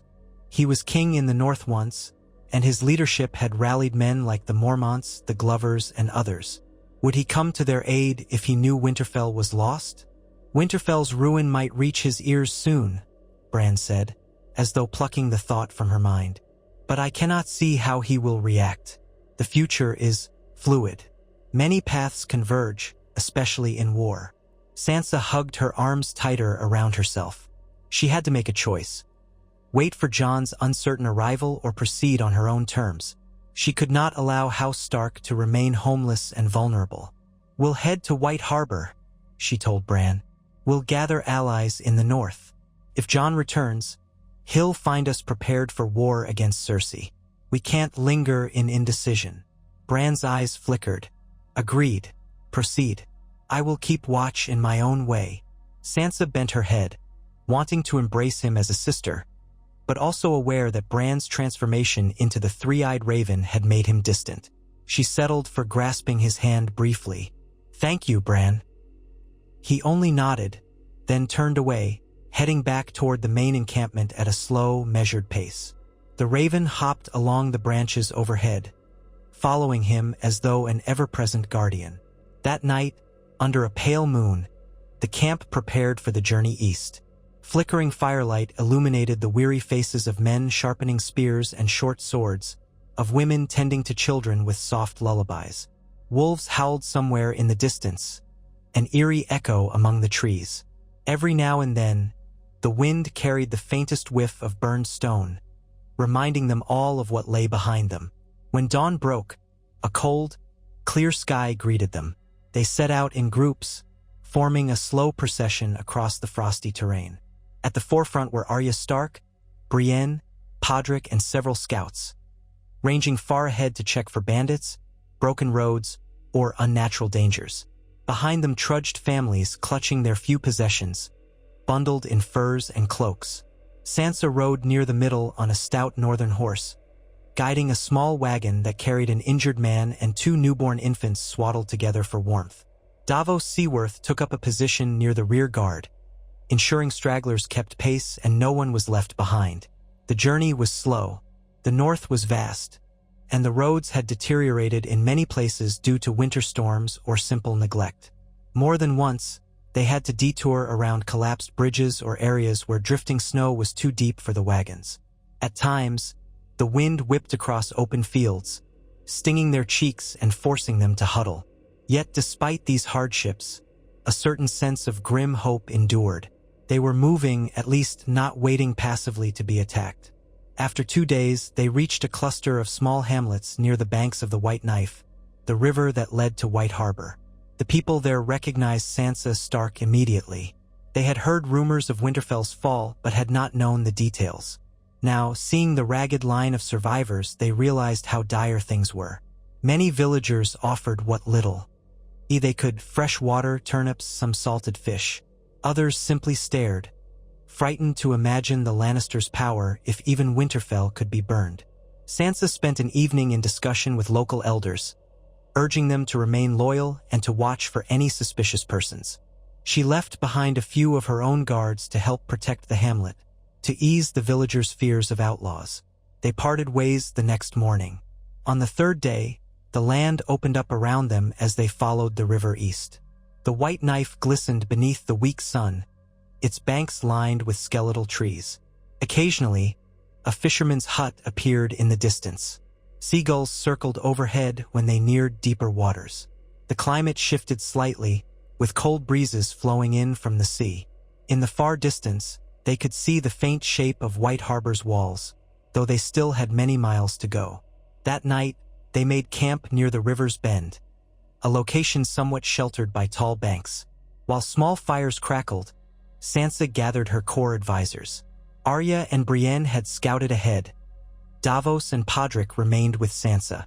They huddled in a circle under a moonlit sky. Arya spoke first. "We reached the outskirts of White Harbor earlier. The gates were shut tight, but Manderley Knights patrol outside. I made contact with one who recognized the Stark sigil. He said Ser Wylis Manderley awaits our arrival, but we should be prepared for a large crowd. White Harbor's already swelled with refugees from other parts of the north." Sansa frowned, considering the influx of people. "The city might not be able to house us all if it's already crowded." Brienne added, "They have warehouses near the docks. Perhaps they can spare space there for the time being. It won't be comfortable, but it's better than sleeping in the open." Davos shrugged wearily. "Even a warehouse is better than the wolfswood in winter." Sansa nodded. "We'll see what Ser Wylis says." She could not deny the flicker of worry in her mind. If White Harbor was full, they might have to press on. Where would they go then? East of White Harbor lay only the Bight, the sea, or a treacherous path through mountains. "We'll handle it one step at a time." Podrick, who had said little, cleared his throat. "There's another matter, my lady. Some of the men complain that we're walking into a bigger target. White Harbor is on the coast, open to naval attacks. They say Cersei might hire pirates or mercenaries to raid us." Arya's lip curled slightly. "Let them complain. We'll set watches. Better to have walls than to wander the countryside." Sansa sighed, looking from face to face. She felt the unspoken question. Was there any truly safe place? If Wildfire could destroy Winterfell, the North's grandest fortress, nowhere was invulnerable. In the end, the only real safety lay in unifying enough might to deter or defeat Cersei's next move. "Spread the word that we proceed to White Harbor," Sansa said. "We have no better option right now. We should arrive by midday tomorrow if the road holds." They parted, each heading to snatch some rest before the morning march. Sansa lingered by the river's edge. The water reflected the moonlight in ripples. She tried to recall the last time she had slept without worry. Not since before the war, perhaps. She thought of Jon, prayed he would learn of Winterfell's doom and come north. She thought of the child she once was, daydreaming of southern nights and songs of chivalry, never imagining she would one day be forced from her home by green flames. At length, she withdrew to her tent, pulling her furs tight. Outside, a wolf howled, carrying with it the memory of House Stark's words. Winter is coming. But winter had come and gone, and in its place was a new era of cinders and vengeance. They set off at dawn, following the White Knife's final meandering path to the sea. Around noon, the high walls of White Harbor came into clear view, rising from the shoreline like a pale fortress. Ramps led down to docks bristling with masts. Smoke rose from chimneys scattered across the cityscape. Banners depicting the mermen of House Manderly flapped in the ocean breeze. A squadron of mounted knights met them on the road. Their tabards bore the Manderly sigil, an azure field, a silver merman with a trident. The lead knight, a tall man with blonde hair, halted a short distance away and addressed them in a polite but firm tone. In the name of Ser Wyllis Manderly, I welcome you to White Harbor. Lady Stark and her followers are expected. Sansa nodded, stepping forward astride her horse. I am Sansa of House Stark. We come seeking shelter and alliance. I trust Ser Wyllis has prepared for our number. She cast a glance behind her at the hundreds of people trudging along. The Manderly knights exchanged uncertain looks. Our lord is aware you have many, one of them said carefully. We'll escort you inside, but the city is crowded. We'll do our best to accommodate. He motioned for them to follow. With that, the gates of White Harbor opened, revealing a bustling city. Fishermen offloaded nets along the docks, smokehouses churned out pungent clouds, and narrow streets were packed with people. Many wore ragged clothing, obviously refugees from other parts of the north. Sansa heard bits of conversation, news of the Boltons' downfall still circulating, talk of distant battles, fearful whispers about Wildfire. The Manderly knights cleared a path, urging pedestrians to move aside as the column of Stark survivors trickled in. They were led toward a section of the docks lined with large stone warehouses. The tang of salt and fish hung heavy in the air. Seagulls circled overhead, squawking. Ser Wyllis Manderly waited outside the largest warehouse, flanked by a retinue of armed guards and lesser Manderly kin. He was a broad-shouldered man with a thick brown beard, perhaps in his early 40s. As Sansa dismounted, he bowed, not deeply, but respectfully. Lady Sansa, he said, voice resonant, your presence grieves me, for I have heard of the tragedy that befell Winterfell. House Manderly stands with House Stark. We offer what assistance we can. Sansa pressed a hand to her chest in gratitude. Ser Wyllis, thank you. We have so many who need shelter. We'll not overstay our welcome, but we've few options. He gestured to the warehouse. It's not a castle, my lady, but it's secure, and we've cleared it of goods. Some cots are inside. Others will have to sleep on the floor. We'll provide what food we can spare. His mouth tightened in concern as he surveyed the line of refugees still pouring through the city gates. The scale of this tragedy surpasses any we've seen in a generation. Sansa bowed her head. All of this is more than generous. We'll do our part to help. Our people can work if there's a need. Repairs, unloading ships, anything to repay your kindness. Ser Wyllis nodded. I'll speak with my reeves. For now, let them rest. With that, the refugees were shepherded into the warehouse. Brienne, Podrick, and Davos took charge of distributing them within the cavernous interior. The building was chilly and smelled faintly of old grain, but it was dry and out of the wind. Some families gratefully collapsed on whatever bedding they could find. Others, seeing the rows of cots and hearing reassurances from Manderly attendants, began to weep in relief. Sansa lingered with Arya by the entrance, trying to calm the swirl of half-panicked, half-hopeful folks as they crowded in. The din was immense, echoing against the stone walls. Eventually, the flow of humanity eased, and Sansa stepped outside to find Ser Wyllis waiting. "Will you join me in my hall?" he asked politely. "We can speak with more privacy." Sansa nodded, beckoning Arya and Davos to accompany her. Brienne stayed behind to keep order. They followed Ser Wyllis through narrow streets that climbed inland from the docks. Though White Harbor was the North's biggest city, it was smaller than most southern capitals. Still, it boasted multi-story buildings, shops, and taverns with wooden signboards swinging in the sea breeze. Everywhere, Sansa saw weary faces. Some recognized her and bowed or called her name. Others simply looked away, lost in their own troubles. They arrived at Newcastle, the Manderly stronghold within the city. The guards stepped aside, and they proceeded through a modest courtyard into a grand hall with high wooden rafters. Manderly banners hung from the walls, and a large table stood at the center. Ser Wyllis gestured for them to take seats. Servants moved briskly, setting cups of ale and plates of bread. Sansa's stomach rumbled, but she remembered her courtesy, waiting until Ser Wyllis himself picked up a loaf. He sighed heavily as he Saturday, "When I heard Winterfell had fallen, I scarcely believed it. The rumors said Wildfire. That can't be true, can it?" "It is," Sansa said, voice bitter. "Cersei used her agents to plant barrels in the crypts. Even one triggered a chain reaction that destroyed nearly everything. We barely escaped." Ser Wyllis shook his head. "Seven hells. Only a madman or a madwoman would do such a thing to the North's ancestral seat. She must have lost her sense entirely." He bit into a piece of bread as if it were the Lannister queen's throat. "How do we answer it?" Davos leaned in, rubbing his chin thoughtfully. "That is the question, my lord. Sansa suggests we unify the North first. Our people are scattered, homeless. Once we have a stable base, we can plan how to confront the Lannister menace." Ser Wyllis nodded slowly.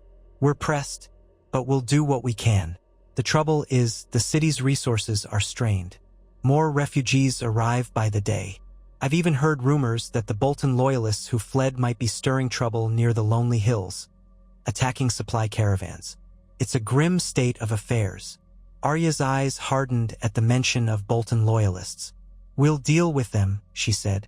"The Boltons are a dead house, and if these men want to plague the innocent, they'll face stark justice." Sansa placed a calming hand on Arya's arm. "One crisis at a time," she murmured.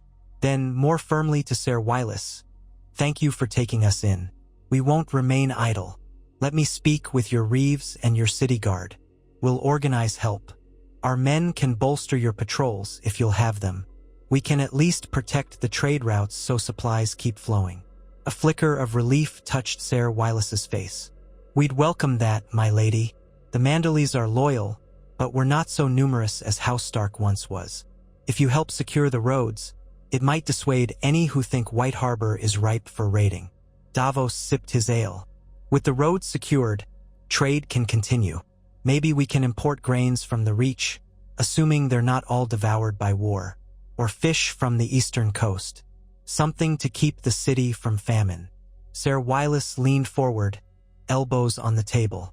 "I'll send word to my contacts in the Reach. We'll see what can be done. In the meantime, do we expect the Glovers, the Serwins, the Tallhearts, all to gather here in White Harbor? We'll be bursting at the seams." Sansa chewed her lip. "We might need to spread out. Perhaps some families can shelter at Deepwood Motte, Bear Island, or even among smaller keeps. The main issue is leadership. We need a cohesive North, not a scattering of houses huddling behind their walls. Cersei wants us divided." Ser Wyllis's gaze flicked to Arya, then back to Sansa. "Then I propose this. Let's call a council. Invite the major lords, Glover, Mormont, Serwyn, Locke, Hornwood, anyone with a strong keep. We'll meet here in White Harbor or somewhere central. Decide a course of unity." Arya spoke up. "We can't just talk. We need to plan a real response. If we bicker and fuss, the Lannisters will exploit that." Ser Wyllis's eyes turned somber. "I'll do my part to keep the lords focused. But you know lords, they'll want promises, concessions. They'll worry about their own holds." Sansa nodded, recalling how the North's lords had sometimes hesitated, each protecting his own interests. "Let them worry," she said, "but we must emphasize the common threat. Cersei has shown she'll stop at nothing. Her wildfire can reach anywhere. If we stand alone, we'll all fall." Davos placed his cup down carefully. "We also have to consider the possibility of alliances beyond the north. The Riverlords might stand with us if they see House Stark leading a real front. The Vale was once tied to the Starks. Perhaps they can be convinced. And there's Daenerys Targaryen." Sansa's expression turned guarded. "Jon once bent the knee to Daenerys. She pledged to help us fight the White Walkers, and she did. But after the war, there was tension. I'm not certain how she'd respond now." Arya's face was unreadable. "If she wants the Iron Throne, she'll have to confront Cersei eventually." Ser Wylis tapped his fingers on the table. "All these matters will need time. For now, Lady Sansa, I suggest you establish your presence here. Make it clear you speak for the Starks. I'll offer you a wing in Newcastle, or you can stay with your people in the warehouse, though that's hardly a place for a highborn lady." Sansa considered. "I should remain accessible to our people, but I can't manage everything from the docks. If you have spare rooms, a small suite would help me receive envoys and store documents. But my place is among them as well." Ser Wylis inclined his head. "As you wish. I'll have something prepared immediately." They spoke a while longer, detailing how to integrate Stark men into city patrols, how to distribute food, how to handle any new arrivals. At the conclusion, Sansa felt at least a glimmer of direction. They had a base of operations now, tenuous though it was. The next steps, calling a Grand Council of the North, forging alliances, rebuilding an army, would take time. But it was motion, and motion was hope. Over the following days, the warehouse district buzzed with activity. Stark men helped Manderley guards patrol the streets, keeping order among the growing population of refugees. The city's small folk were initially uneasy, but soon realized the presence of armed Northmen reduced crime and smoothed distribution of resources. Davos oversaw supply counts, ensuring no corruption took hold among the quartermasters. Arya, meanwhile, took a more clandestine role, slipping into taverns and alleyways to listen for rumors of any southern spies or would-be saboteurs. Sansa made sure to show herself daily among the people, walking through the cramped rows of cots, offering words of reassurance. Mothers thanked her as they spooned thin stews into their children's mouths. Old men bowed, calling her Lady Stark, a title that still made her chest tighten with both pride and sorrow. Some nights, she joined Ser Wylis at modest feasts in the Great Hall of Newcastle, meeting with local merchants or lesser lords, carefully gleaning information about the realm. She wore her grief for Winterfell openly, never hiding the reason for their flight. It was Cersei's cruelty that had cast them out. A week after their arrival, Sansa received a raven from Lady Glover. A short note, pledging further support and confirming an intention to send an envoy to White Harbor soon. Another raven came from Lady Mormont of Bear Island, expressing fury at the Lannisters' treachery and swearing men if they had them to spare, though their numbers were small. Other houses sent uncertain replies, reflecting caution, but a willingness to hear more. Yet one letter, delivered late in the evening, caused Sansa's heart to skip. It came from Moat Cailin, penned by a messenger she did not know, but it contained a line claiming that Jon Snow and Daenerys Targaryen were rumored to be in the Riverlands. The letter was vague, lacking a signature. Sansa read it multiple times by candlelight in her small chamber. Why the Riverlands? Did Jon know Winterfell had fallen? She read it again. He travels with the Dragon Queen, heading north, some say.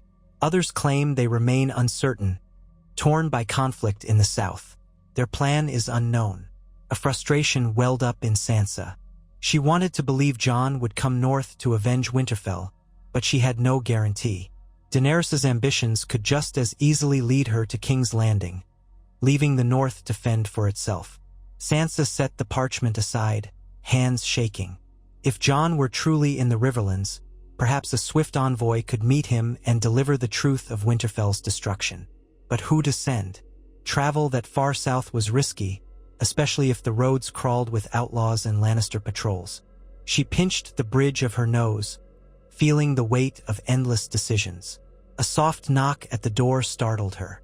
"Come in," she said. The door swung open to reveal Brienne, her gaze anxious. "My lady, Ser Wylus requests your presence in the courtyard. There's a group of lords arriving. He thinks it might be the start of the council we've been waiting for." Sansa stood, smoothing her skirts. "Let's go." They descended through narrow corridors lit by lanterns. The clamor in the courtyard was already audible. Outside, Sansa saw a small caravan bearing the sigils of House Glover, House Serwyn, and several minor houses. At the forefront stood Lord Glover himself, a grim, gray-bearded man with piercing eyes. Nearby, a younger Serwyn lord dismounted, flanked by a retinue of men in thick furs. Ser Wylus greeted them formally, while Sansa advanced to stand at his side. Each lord bowed in turn, then turned to meet her gaze. Lord Glover's face wore the anger and sorrow of old regrets. He was the first to speak. "Lady Stark," he said, voice gruff, "you have my condolences for Winterfell. I pledged to your scout that we would stand with you, and here we are." Sansa inclined her head. "Your arrival honors the memory of your house's loyalty, my lord." "I thank you." Lord Serwyn, younger and more nervous, cleared his throat. "We come to discuss the North's response to this outrage. Burning Winterfell with wildfire is a declaration of war. We must answer." "I couldn't agree more," Sansa said softly. "But we must act carefully, or we'll lose more than our home. We have a place to convene, a hall within Newcastle, courtesy of Ser Wylus." The lords exchanged glances, some muttering in agreement. They led their men into the fortress while servants rushed to accommodate them. Sansa glanced at Brienne, who nodded in understanding. Tonight's meeting would be pivotal. At twilight, the main hall filled with a cacophony of voices. Lords, ladies, heirs, and sworn knights gathered around a large wooden table. Sansa sat at the head, flanked by Ser Wylus on one side and Lord Glover on the other. Arya stood near the far wall, arms folded, listening with sharp eyes. Davos hovered behind Sansa, ready to advise. Brienne was close by as well, ensuring no one made a hostile move in the tense atmosphere. The discussion began with a recounting of Winterfell's fall, recited by Davos, who had witnessed much of the chaos firsthand. Some lords still gasped in disbelief at the extent of the devastation. Then came stories from each house: raiders attacking Glover lands, rumors of Lannister gold offered to northern sellswords, villages burned near the Serwyn borders. The sense of urgency grew with every testimony. Eventually, Lord Glover slammed his fist on the table. "We cannot abide this. If the Lannisters think they can burn the seat of the kings in the north and walk away unscathed, they'll do it again. We must march south." A few lords nodded in agreement, but others looked uneasy. "March with what army?" asked a minor lord from House Ryswell. "We've lost men to the wars, to the White Walkers, to winter. The north is weakened." Lord Serwyn frowned. "We still have men enough if we unite. But how do we fight wildfire if Cersei chooses to use it again?" A murmur of fear spread. Arya stepped forward at last, her voice cutting through the din. "We plan for sabotage. We look for barrels in our own keeps, yes, but more than that, we rely on stealth, cunning. If we fight her on her terms, with open battles and siege lines, we risk annihilation." Ser Wylus stroked his beard thoughtfully. "Arya Stark has a point. The Lannisters fight with cunning and cruelty. We must do the same or better. But are we prepared for that? The North has always prided itself on straightforward honor." A hush followed. Then Sansa spoke, quietly but firmly. "Straightforward honor in the face of wildfire is folly. Our father was honorable, and we saw where that led when dealing with the Lannisters." She paused, letting the memory hang. "We must adapt, fight in ways that minimize risk, hit their supply lines, sabotage their forges, intercept their ravens. And if we must wage open war, we'll do so only when we're strong, not before. We also must consider alliances. We cannot stand alone." Several heads bobbed in agreement. Lord Glover said, "We'll stand with House Stark, Lady Sansa. For too long we hesitated. No more. Voices rose in general accord. Sansa felt a swell of cautious relief. The mood was turning toward unity. She signaled for them to quiet. Then let's formalize it. We form a northern coalition. Each house pledges men and resources for the defense of the north and, if necessary, for a counterattack against the crown. We choose a commander or council to lead. And we coordinate with potential allies beyond the north, perhaps the Riverlands, the Vale, or even Daenerys Targaryen. A ripple of chatter crossed the lords. One from House Locke asked, "Who leads this council, my lady?" Sansa felt their eyes on her. Some lords recalled Jon Snow's role as king in the north. Now Sansa was the ranking Stark present, the de facto head of the family. Did she claim the mantle of leadership? She exchanged a look with Arya. Her sister nodded slightly, as if urging her to take that step. Straightening her posture, Sansa met the stares. "If the North will have me, I'll serve. We can form a war council of trusted advisors, including leaders from your houses. But yes, I would lead, as Lady of Winterfell." Her voice caught on that last phrase, for Winterfell lay in ruins, but House Stark endured. "If another name suits you better, we can discuss it, but time is of the essence." Lord Glover stood. "I speak for Deepwood Motte. We accept you as our leader in these dark times. The Starks have always ruled the North well." Lord Serwyn rose, echoing the sentiment. Then, house by house, the lords agreed, some more wholeheartedly than others, but united by necessity. A few offered half-bows, others raised their fists in salute. Sansa swallowed, trying not to show how overwhelmed she felt. If only Jon were here or her father. But they were not. She was. "Then let it be so," she said, fighting to keep her voice steady. "We begin by securing our own territories, ensuring no Lannister spies infiltrate us. We root out any Bolton loyalists harassing our supply lines. We gather provisions, train soldiers. We stand ready. When the time is right, we'll bring this fight to Cersei's doorstep. I promise you that." A cheer rose, quiet but resolute, echoing in the rafters. The meeting ended with a sense of renewed determination.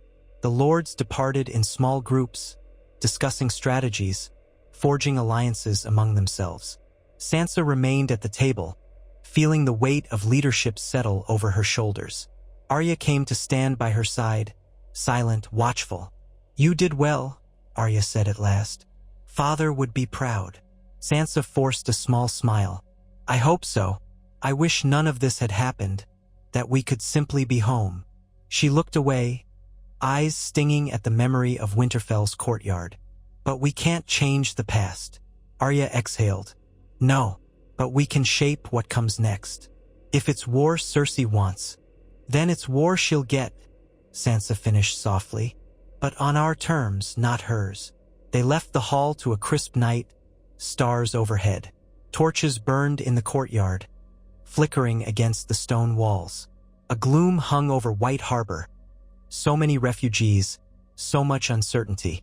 Yet for the first time since Winterfell's fall, Sansa felt the stirrings of real hope.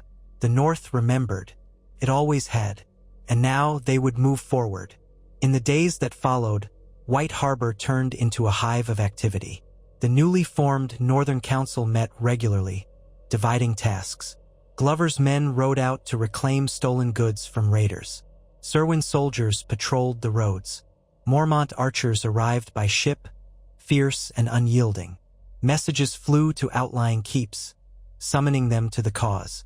Slowly, a tapestry of alliances emerged, each strand strengthening the North's unity.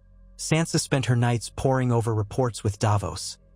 How many knights each house could spare, how many archers, how much grain remained. She wrote letters to the Vale, invoking the old alliance through her mother's kin, the Tullis. She wrote carefully worded pleas to lords in the Riverlands, though she lacked direct ties after the Frey massacre and the chaos that followed. She left open the question of Daenerys Targaryen, uncertain how best to approach that. Perhaps if Jon returned.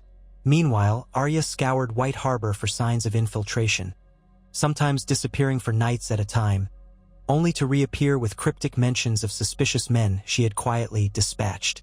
Brienne and Podrick trained volunteers, shaping them into a semblance of an armed guard.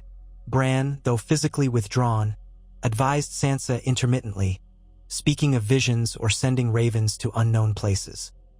Rumors grew that he could see through the eyes of birds, though few dared to speak openly of such powers. Before long, more news from the south trickled in. Cersei was indeed strengthening King's Landing, building new scorpions on the walls in case of dragons, recruiting mercenaries from Essos.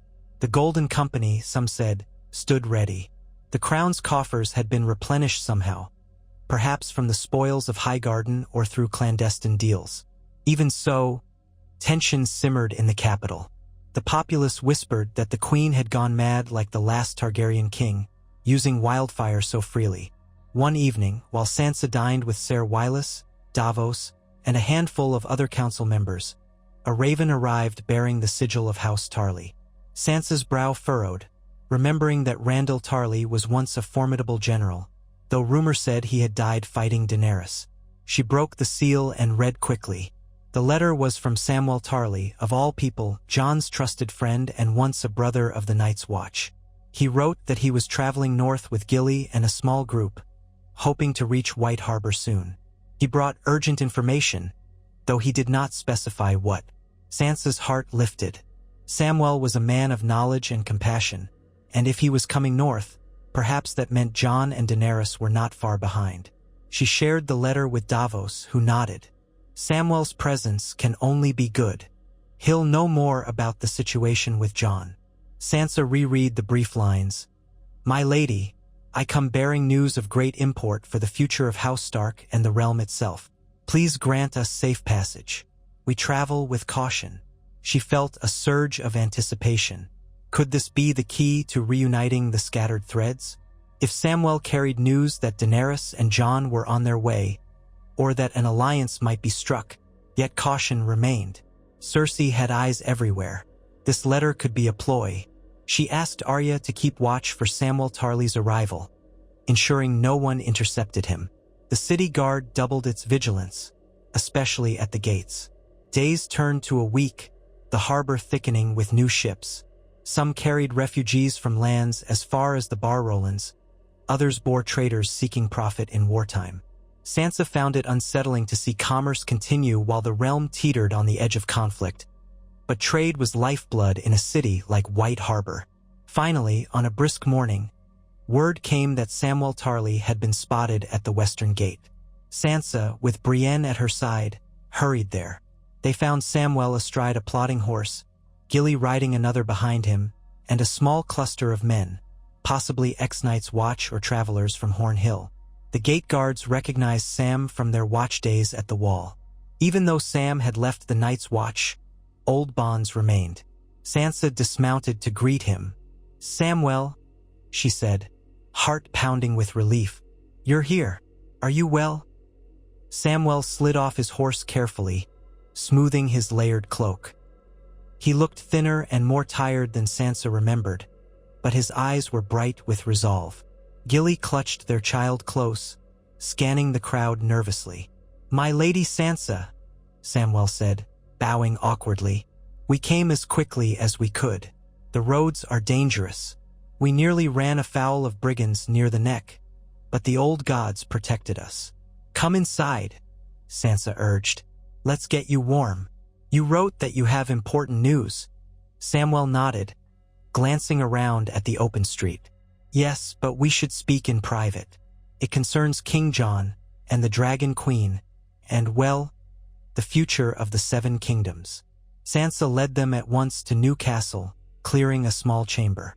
Brienne stood by the door, arms folded, while Sam, Gilly, and Sansa sat around a plain wooden table. Davos joined, having rushed over when he heard Samwell had arrived. Arya slipped in last, silent as a shadow, positioning herself against the far wall.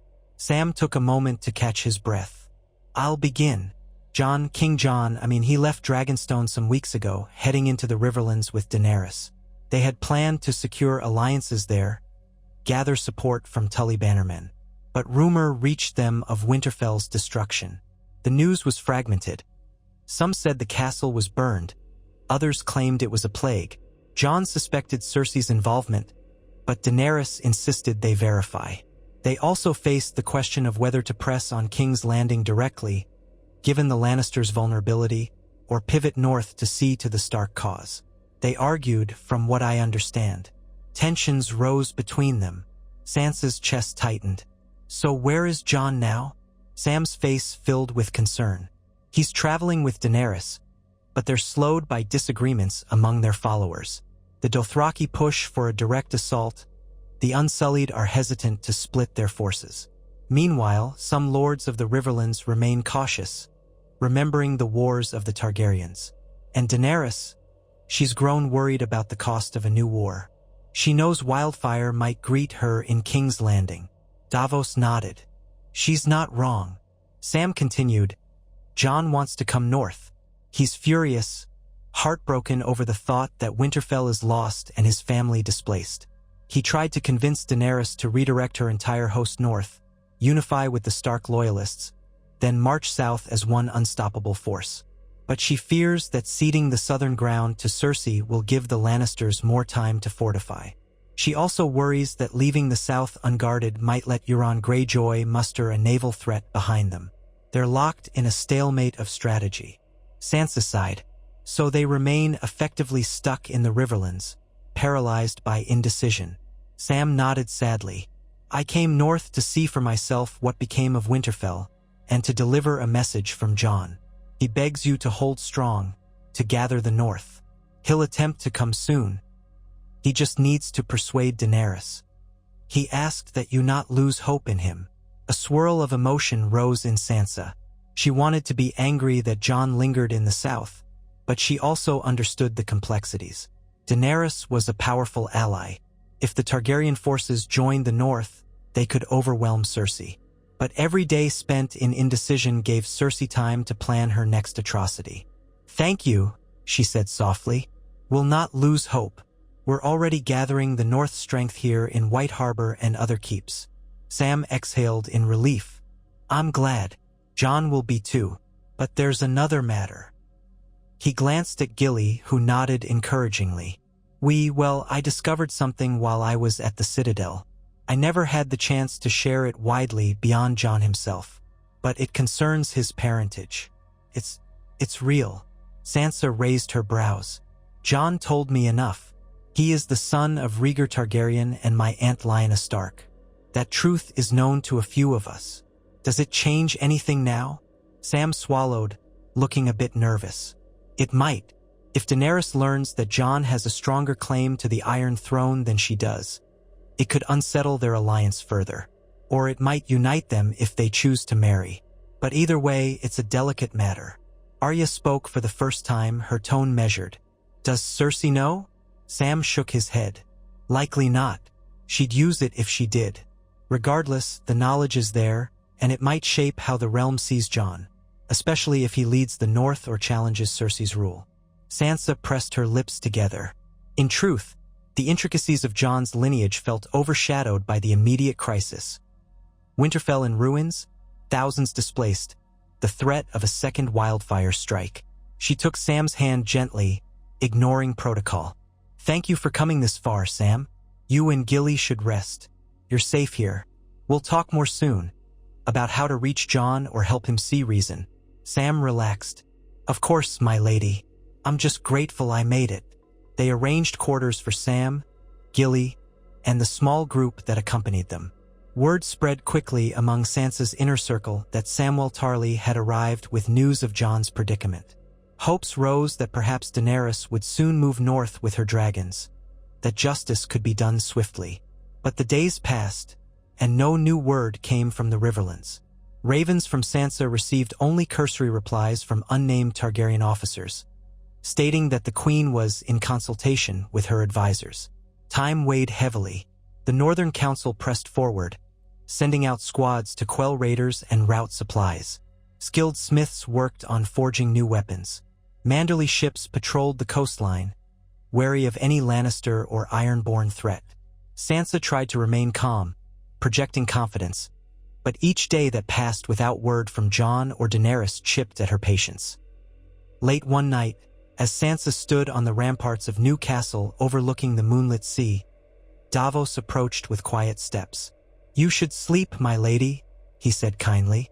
"You haven't had a full night's rest since Winterfell." Sansa forced a smile. "No one has." Davos joined her at the battlement, leaning on the cold stone. "These times weigh on us all, but you carry more than most. You're leading a people that lost its heart." She stared into the distance. What if Jon doesn't come? What if Daenerys never marches north? Am I dooming the North to face Cersei alone? Davos frowned. "I've served many kings, Stannis, Jon, and I've learned one thing: waiting is sometimes the hardest part. The realm is in flux, but you've done well forging unity here. That's not nothing." She nodded, letting his reassurance settle. Then a small, fleeting smile. "You're right, and I'm grateful you're here, Davos." He bowed his head slightly. "Always at your service, Lady Stark." When he left, Sansa remained a while longer, her breath curling in the cold night air. She clenched the battlement's edge until her fingers ached. Winterfell was gone, but the North lived. If Jon would not come, she would still lead them, would still strike back at Cersei for her crimes. She silently vowed that she would not let the memory of her father, her mother, her siblings, and the old halls of Winterfell be forgotten. The North would endure no matter the cost. Dawn broke pale and cold, a rim of frost edging the harbor. Sansa descended to the city to oversee the daily distribution of rations. She passed lines of refugees, many no better off than when they had arrived, but some had found small tasks: mending nets, cleaning fish, hauling water. She took heart in their resilience. If the Northmen and these fisherfolk and the lords combined, they might form a bulwark strong enough to resist even Cersei's malice. Still, the days dragged into weeks with no sign of Targaryen banners on the horizon. The tension grew at each rumor that Cersei had acquired more sellswords, or that King's Landing's walls bristled with new scorpions to kill dragons. The Northern Council urged Sansa to consider more aggressive measures, but she refused to commit to a rash strike. Not until they were truly ready. At last, after nearly a month of anxious waiting, a raven arrived bearing Daenerys's personal seal, a dragon in flight. Sansa's hands trembled as she opened it, scanning the neat script. The letter was terse.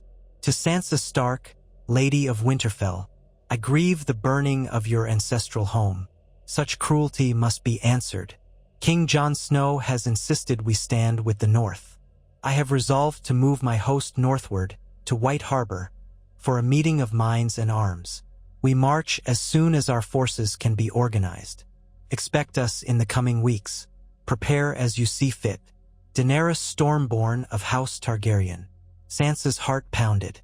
At last, something concrete. She looked at Samwell, who stood nearby. He smiled, relieved. So Daenerys had chosen to move, swayed by Jon's pleas, or by a desire to secure the North's loyalty. It hardly mattered.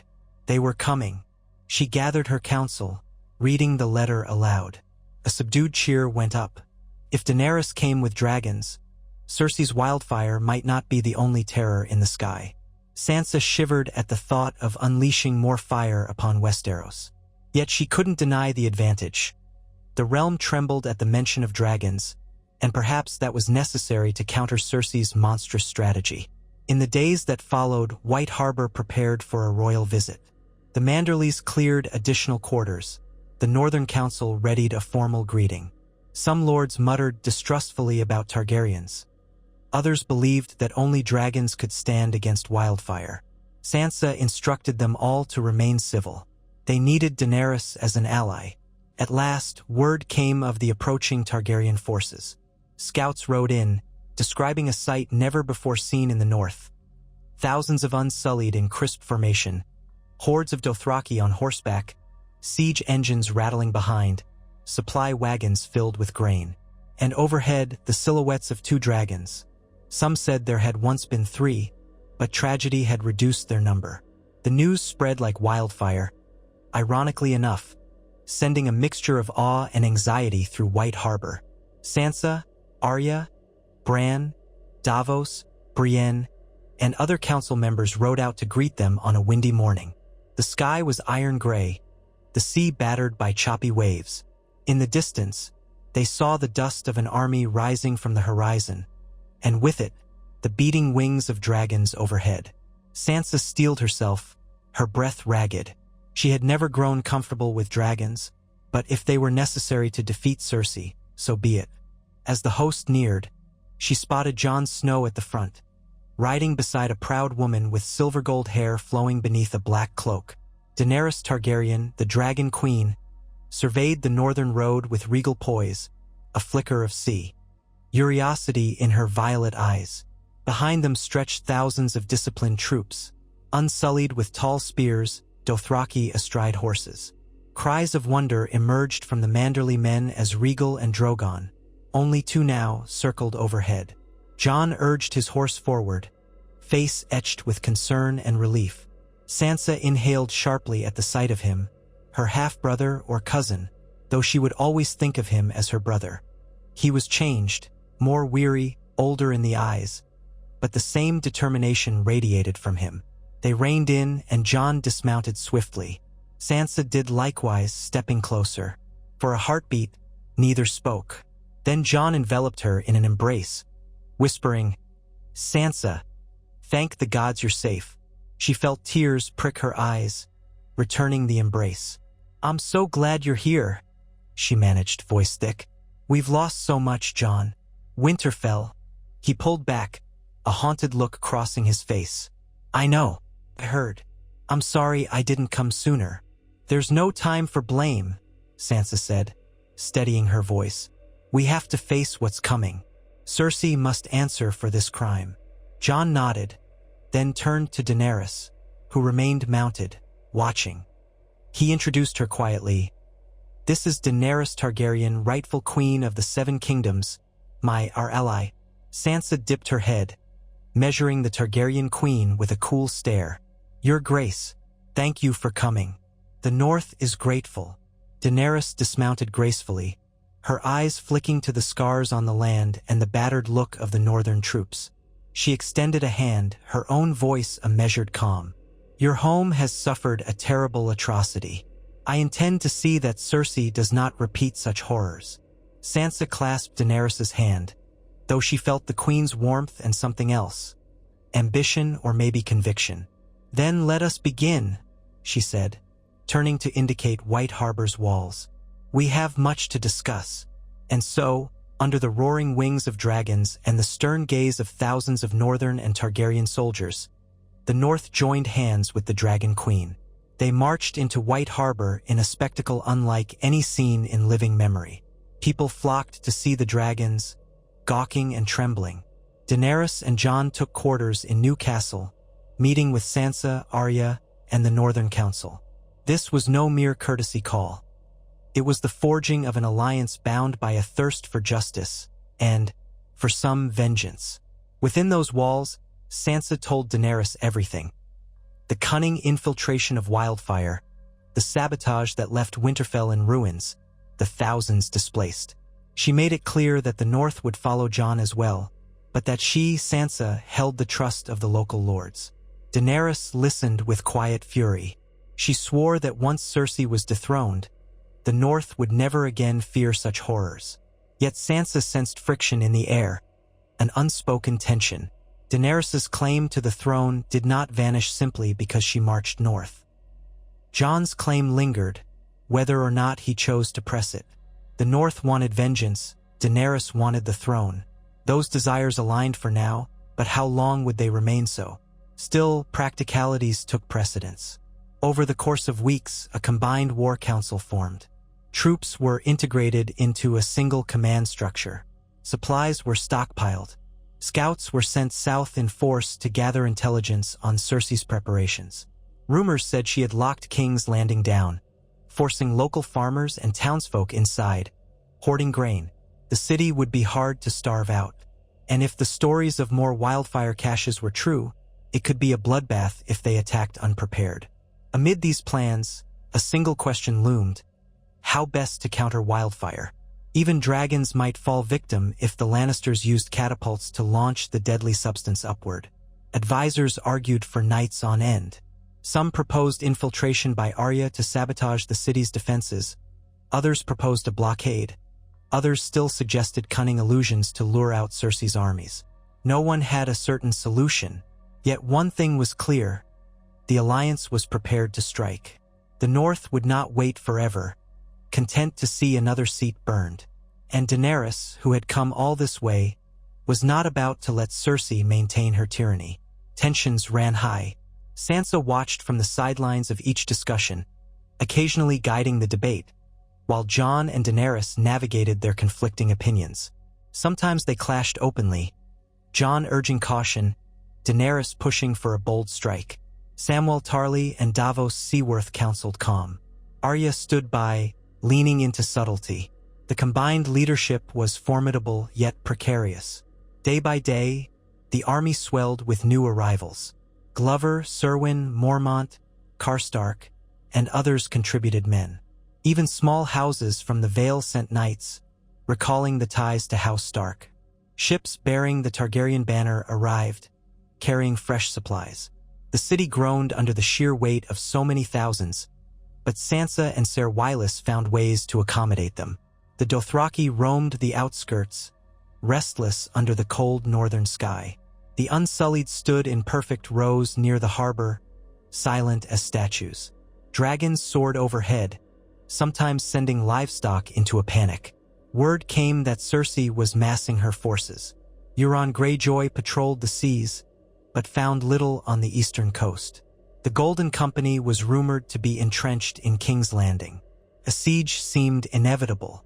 The only question was how or when. Some urged a swift march south before winter storms returned in force. Others said they must plan carefully to avoid the fate of Winterfell.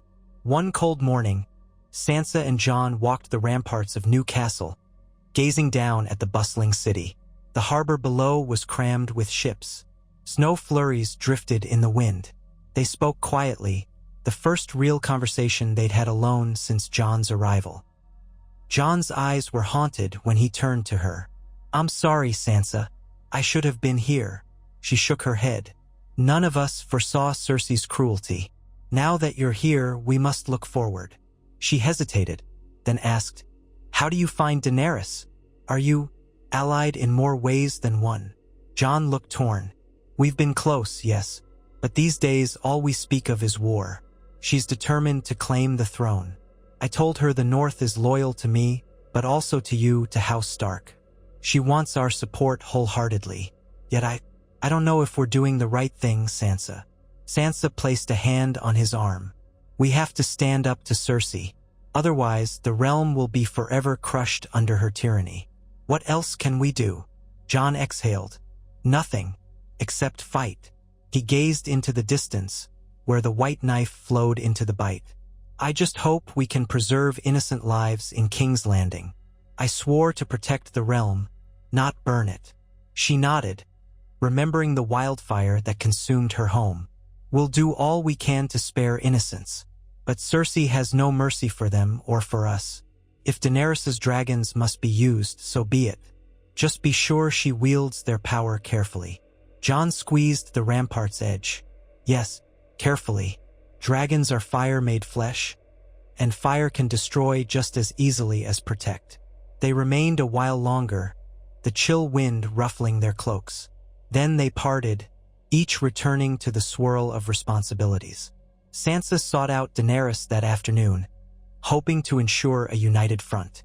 She found the Queen in a temporary command tent near the outskirts of the city, studying maps with Grey Worm and Missandei.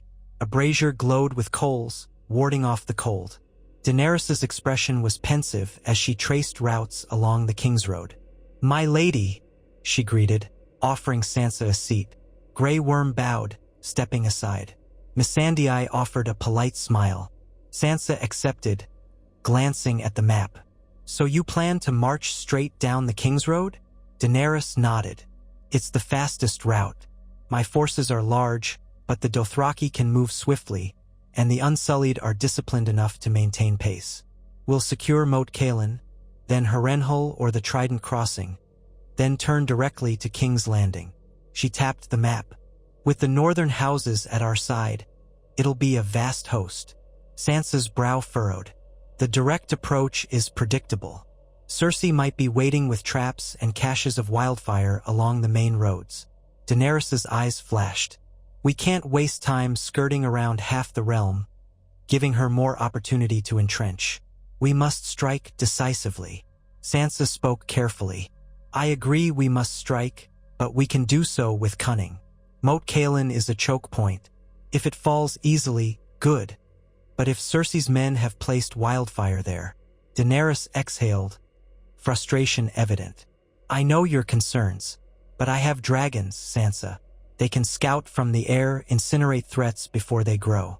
The time for half measures is over. Sansa realized they were nearing the same tension Daenerys and Jon had been stuck in. Boldness versus caution. She tried a different angle. I only ask that you let our scouts, men who know the terrain intimately, ride ahead with the Dothraki. Let them confirm if there are hidden pitfalls. We can still move swiftly, but not blindly. Daenerys's posture eased slightly. Agreed. I'm not blind to the danger of wildfire. We'll rely on your men to sniff out such traps. But once we confirm the route is safe, we march. I will not let King's Landing remain in Cersei's clutches any longer than necessary. Sansa inclined her head. Thank you, Your Grace.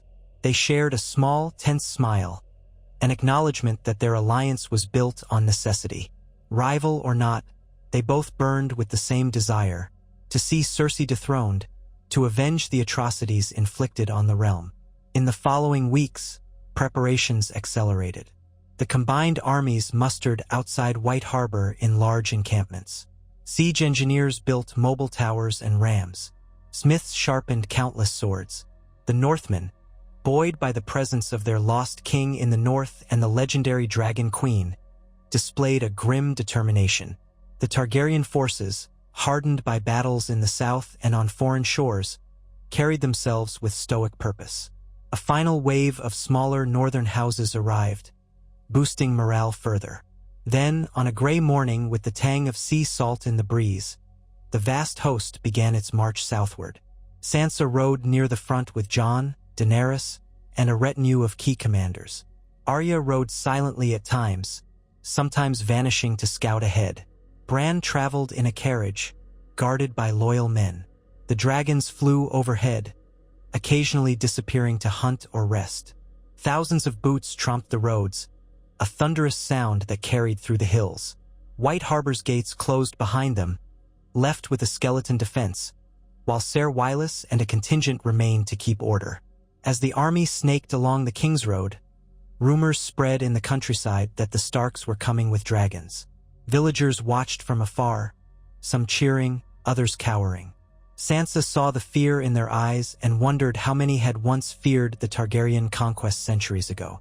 Now they pinned their hopes on the same unstoppable force to break Cersei's tyranny. Moat Cailin offered the first test.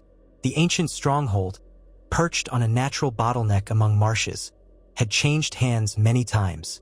Scouts discovered a small garrison loyal to the crown, but no sign of wildfire. Daenerys suggested burning them out from the air, but Jon proposed negotiations to spare the fortress's stone and any innocents. Sansa sided with Jon, believing a swift surrender might avoid unnecessary casualties. The defenders, heavily outnumbered, yielded after a brief parley. A few loyalists tried to sabotage the gatehouse but were caught by Arya's watchers.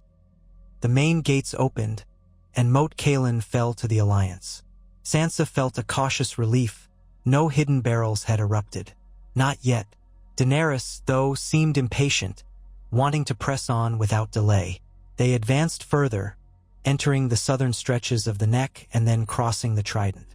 At Harrenhal, once the site of Daenerys's greatest triumph over Lannister forces, the fortress stood empty, rumored to be cursed.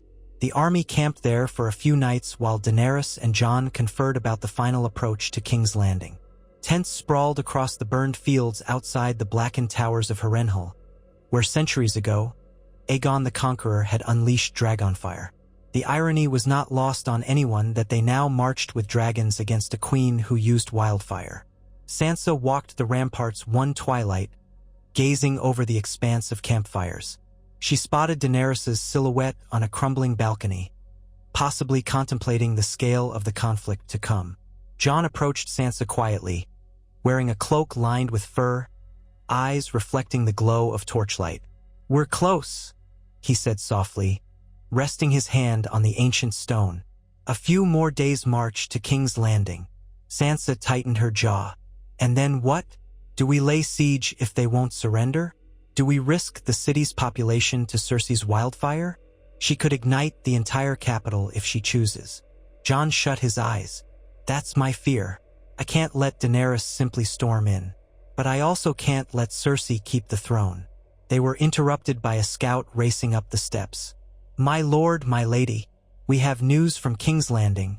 There are Lannister outposts along the Rose Road and the Gold Road. Likely they mean to flank us if we press forward.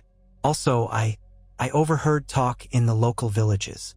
People say that barrels marked with the alchemist sign have been delivered to the city." Sansa's blood ran cold. "Wildfire. She's stockpiling it for a last stand." Jon's face hardened.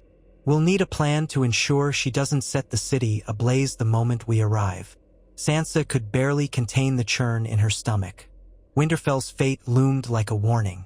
They had come this far, but if Cersei was willing to burn her own people, they could be marching into a catastrophe far greater than the one that claimed Winterfell.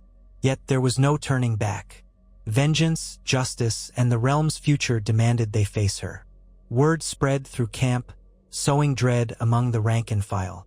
Some remembered stories of the Mad King's final plan to incinerate King's Landing. Now his daughter-in-law, Daenerys, or his daughter's sister-in-law, Cersei, in a twisted sense, threatened the same. Men whispered about green flames, unstoppable. Northmen looked to Sansa for reassurance. Targaryen soldiers looked to Daenerys, trusting her dragons to protect them. After a restless night, the council met in Harrenhal's great courtyard under an overcast sky. There, amid crumbling pillars, the alliance's leaders formed a ring. Jon, Daenerys, Sansa, Arya, Davos, Grey Worm, the Northern Lords, and a handful of Targaryen advisors. Bran was absent, having collapsed into a strange trance earlier. A hush fell as they contemplated the final push. Daenerys spoke first, her voice echoing in the hollow space. "Cersei cannot be allowed to keep the throne. She's killed enough. The city's population is in danger every moment she reigns. We must offer them a chance to open the gates, to surrender peacefully." Jon nodded.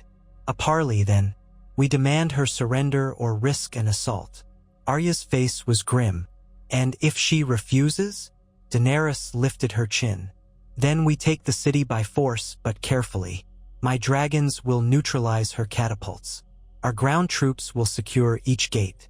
The north can sweep from the west, the unsullied from the east. We minimize casualties." Sansa's voice trembled slightly. "What of the Wildfire? If she's hidden barrels throughout the city, all it takes is a single spark in the wrong place." A grim silence followed. Finally, Daenerys said, "If we strike quickly, decapitating her leadership, there might not be anyone left to give the order. We also have contacts inside the city. Varys once had little birds. They can sabotage those caches." Grey Worm nodded. "We can coordinate infiltration from the inside. Quiet kills." Sansa felt uneasy at the mention of infiltration and sabotage, but she also recalled the horror that befell Winterfell. It's a dark plan, but better a few stealthy knives than open flames. Davos cleared his throat. "We should also consider letting the city folks flee before the battle. A city with fewer civilians is less likely to erupt into a bloodbath." Daenerys' face tightened. "I fear Cersei has locked the gates, preventing any exodus. She'll use her own people as a shield." Jon rubbed his eyes, clearly troubled. "Then we do what we must. We parley, we demand surrender, we attempt infiltration. If that fails, we wage open war. But we must do everything in our power to avoid a second Winterfell." Slow nods passed around. The plan was set, though no one felt confident. War rarely bowed to the best-laid strategies. Cersei Lannister had proven her willingness to cross any line. The next few days of marching were steeped in apprehension, each mile bringing them closer to the potential cataclysm. Despite the thousands of armed men, the dragons overhead, the North's unity, Sansa felt the same gnawing dread she had felt before the Battle of the Bastards. The difference now was the unimaginable scale of destruction if wildfire was unleashed in a crowded city. Soon, the towers of King's Landing appeared on the horizon, crowned by the Red Keep perched upon Aegon's high hill. Smoke from countless chimneys smudged the sky. The Alliance encamped in the fields beyond the walls, carefully out of range of scorpions or hidden siege engines. Dragons circled overhead, visible to every terrified resident within the city. The real question was how Cersei would react. Daenerys's messenger rode to the city gates under a flag of truce, demanding an audience for parley. Silence. Finally, a lone Lannister officer emerged, accepted the parchment, and withdrew without a word. The tension rose. Soldiers fidgeted in the lines, scanning the walls for any sign of catapults or archers. Hours passed with no response. Then, near sunset, the gates opened, and a small contingent of Lannister troops came forth, escorting Qyburn, Cersei's master of whisperers. He met Daenerys and Jon in an open field between the two armies, flanked by Davos and a handful of Unsullied. Sansa stood back, near a group of northern knights, scanning the horizon for any trick. Arya was hidden somewhere, presumably watching for snipers or infiltration attempts. The sky turned red as the sun sank, reflecting on the gold and crimson Lannister banners along the walls. Qyburn's face was impassive as he handed Daenerys a sealed letter. She opened it, eyes narrowing as she read. To the Pretender Targaryen and the Northern rebels, the Iron Throne is mine. The city is mine. You have no claim here. Depart or be destroyed by fire more potent than your dragons. I shall not parley with traitors and foreign invaders. Let it be known that any attempt to breach these walls will result in every inch of King's Landing blazing green. Cersei of House Lannister, rightful queen of the Undulls and the First Men.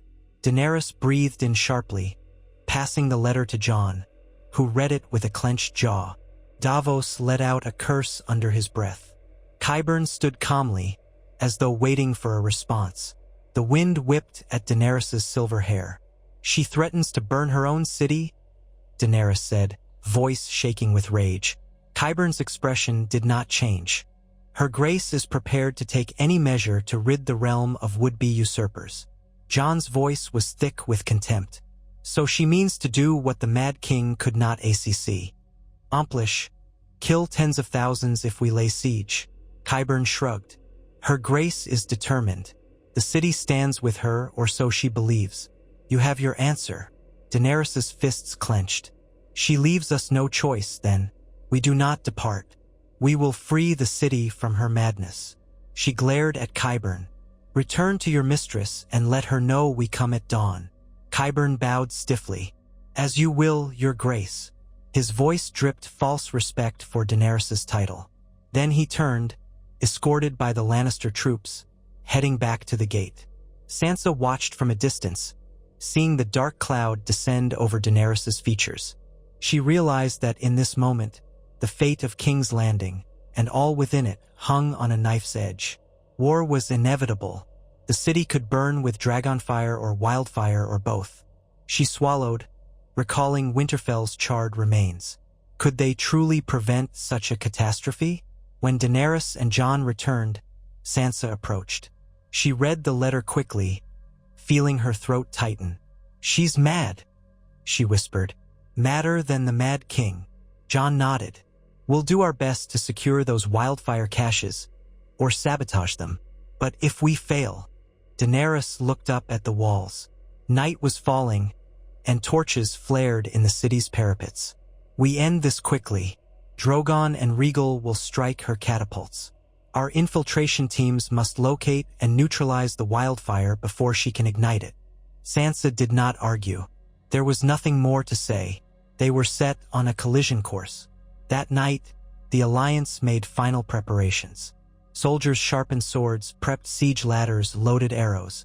Unsullied and Northmen alike readied themselves for a dawn assault, hearts pounding with fear and anticipation. Within the city, The population cowered, uncertain whether the rumored dragons or the rumored wildfire would annihilate them first. Sansa hardly slept. She wrote a final letter to whomever might survive if the worst happened, instructing them to rebuild the north if she perished. She tried to recall the warmth of Winterfell's great hearth, her mother's voice, her father's smile. All of it gone, consumed by green flames. Would King's Landing share that fate tomorrow?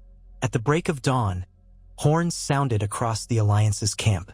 The battered standard of House Stark flew alongside the Targaryen dragon banner.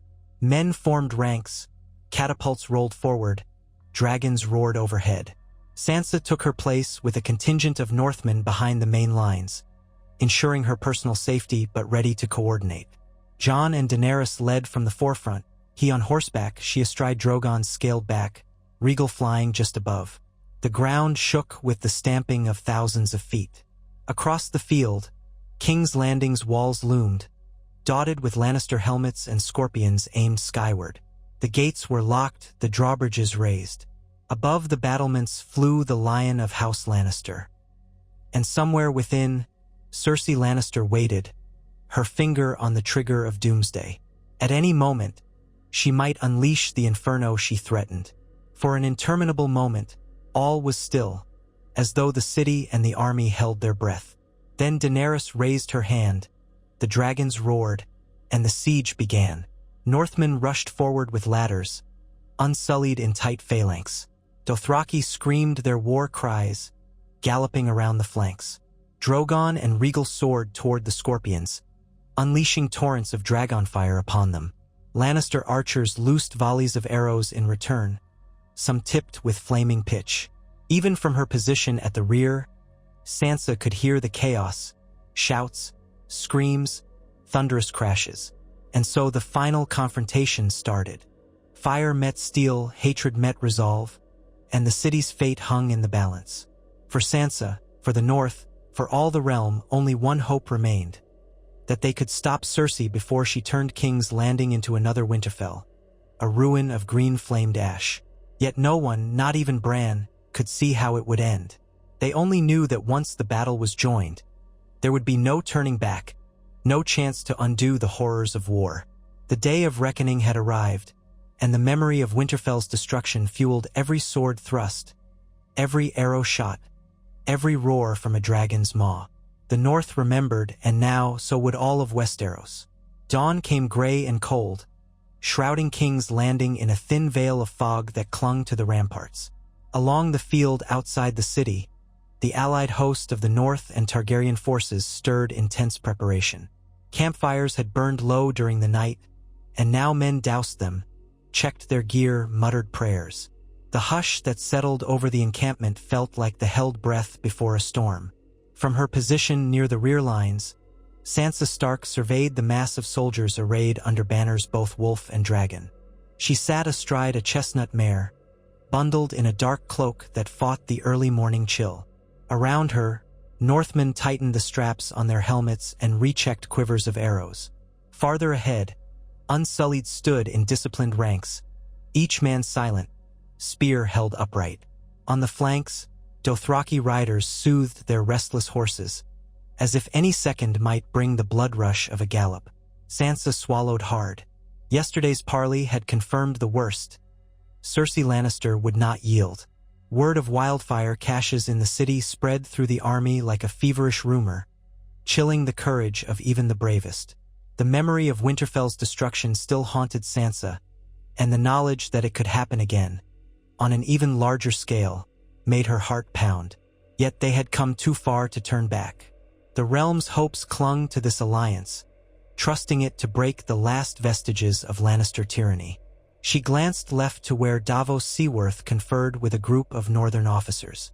He caught her eye, giving a small nod of reassurance. Nearby, Brienne of Tarth, ever watchful, adjusted the fit of her armor. Podrick Payne stood at her side, younger but just as resolved.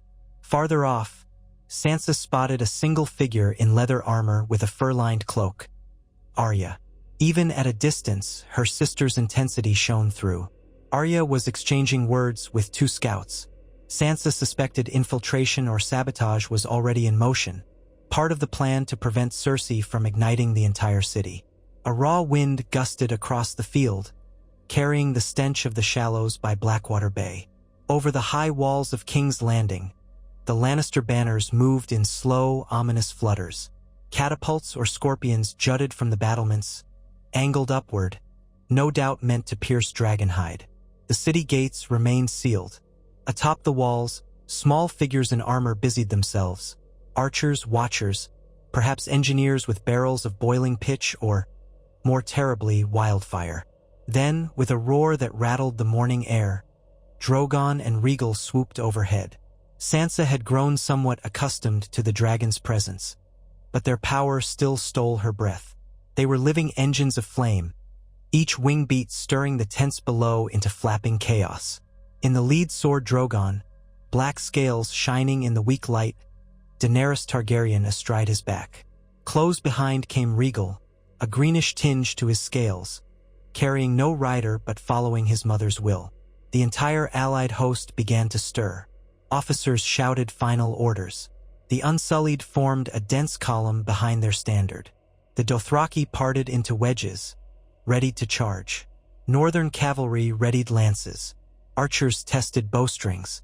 At the forefront, Jon Snow appeared among the gathered lords, clad in dark armor embossed with the Stark direwolf. He looked grim as ever.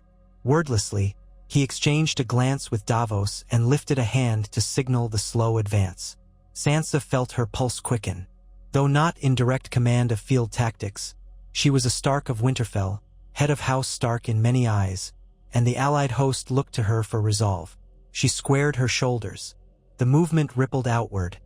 Siege towers, horsemen, foot soldiers in well-ordered ranks. The thunder of hooves and boots shook the ground. They advanced toward the city's walls.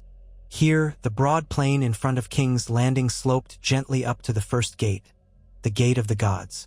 Once bustling roads leading outward were now empty except for sharpened stakes and shallow trenches designed to slow attackers. With each yard gained, the Alliance braced for scorpion bolts, arrows, or worse. Yet, for the first few moments of that slow march, there was only silence. Then, as if to confirm the city's determination to resist, the walls erupted in a volley of flaming arrows. Arcs of fire streaked the sky, plunging down into the front ranks. Unsullied raised shields with drilled precision, blocking or deflecting some of the projectiles. Others hissed into the ground, starting small fires or piercing men who cried out and collapsed. The assault had begun. Sansa's mount sidestepped nervously, ears flicking at the noise.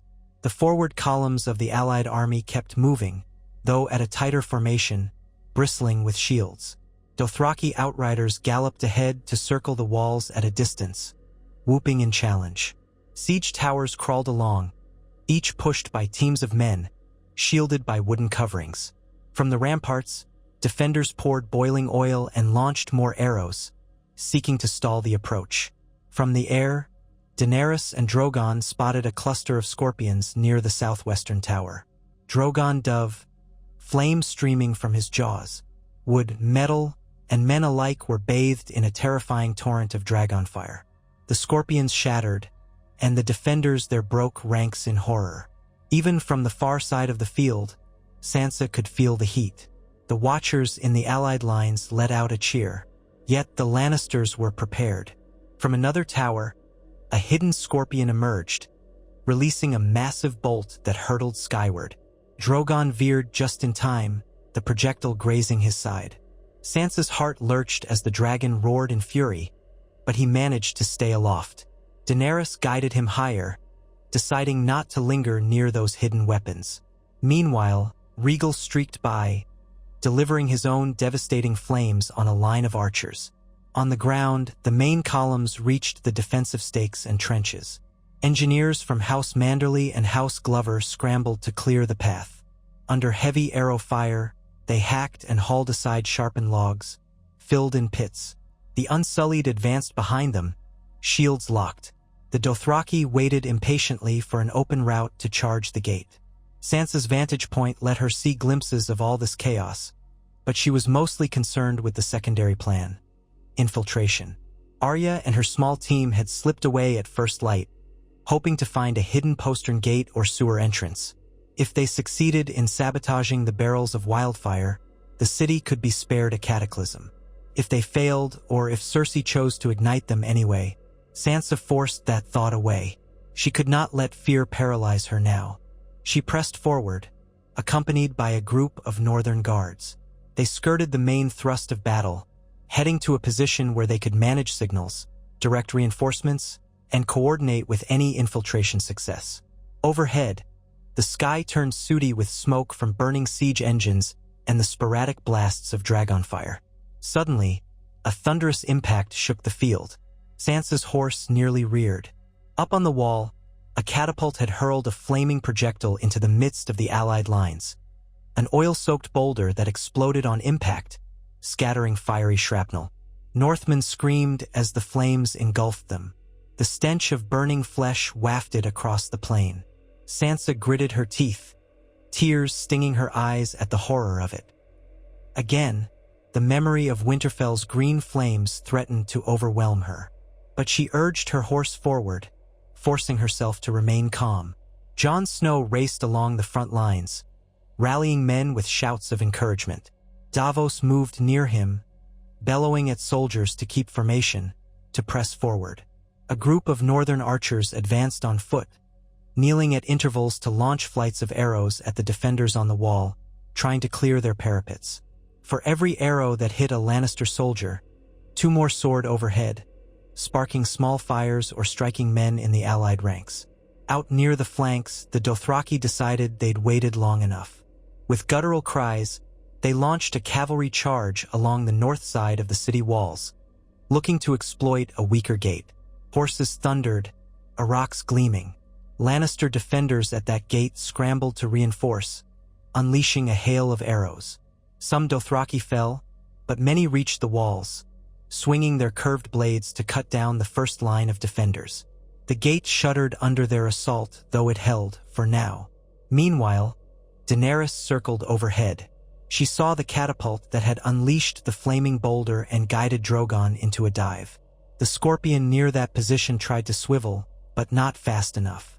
Drogon's fire consumed the siege apparatus, molten metal dripping from its twisted frame. Screams echoed from the battlements as defenders leapt away in terror.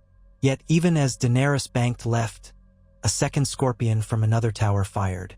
The bolt streaked past Drogon's shoulder, narrowly missing Daenerys by an arm's length. She gasped, urging her mount to climb higher. She could not afford a lethal wound to her dragon. This time, she would rely on the ground forces to neutralize the scorpions below. Rhaegal soared lower, following an instinct to support the Dothraki.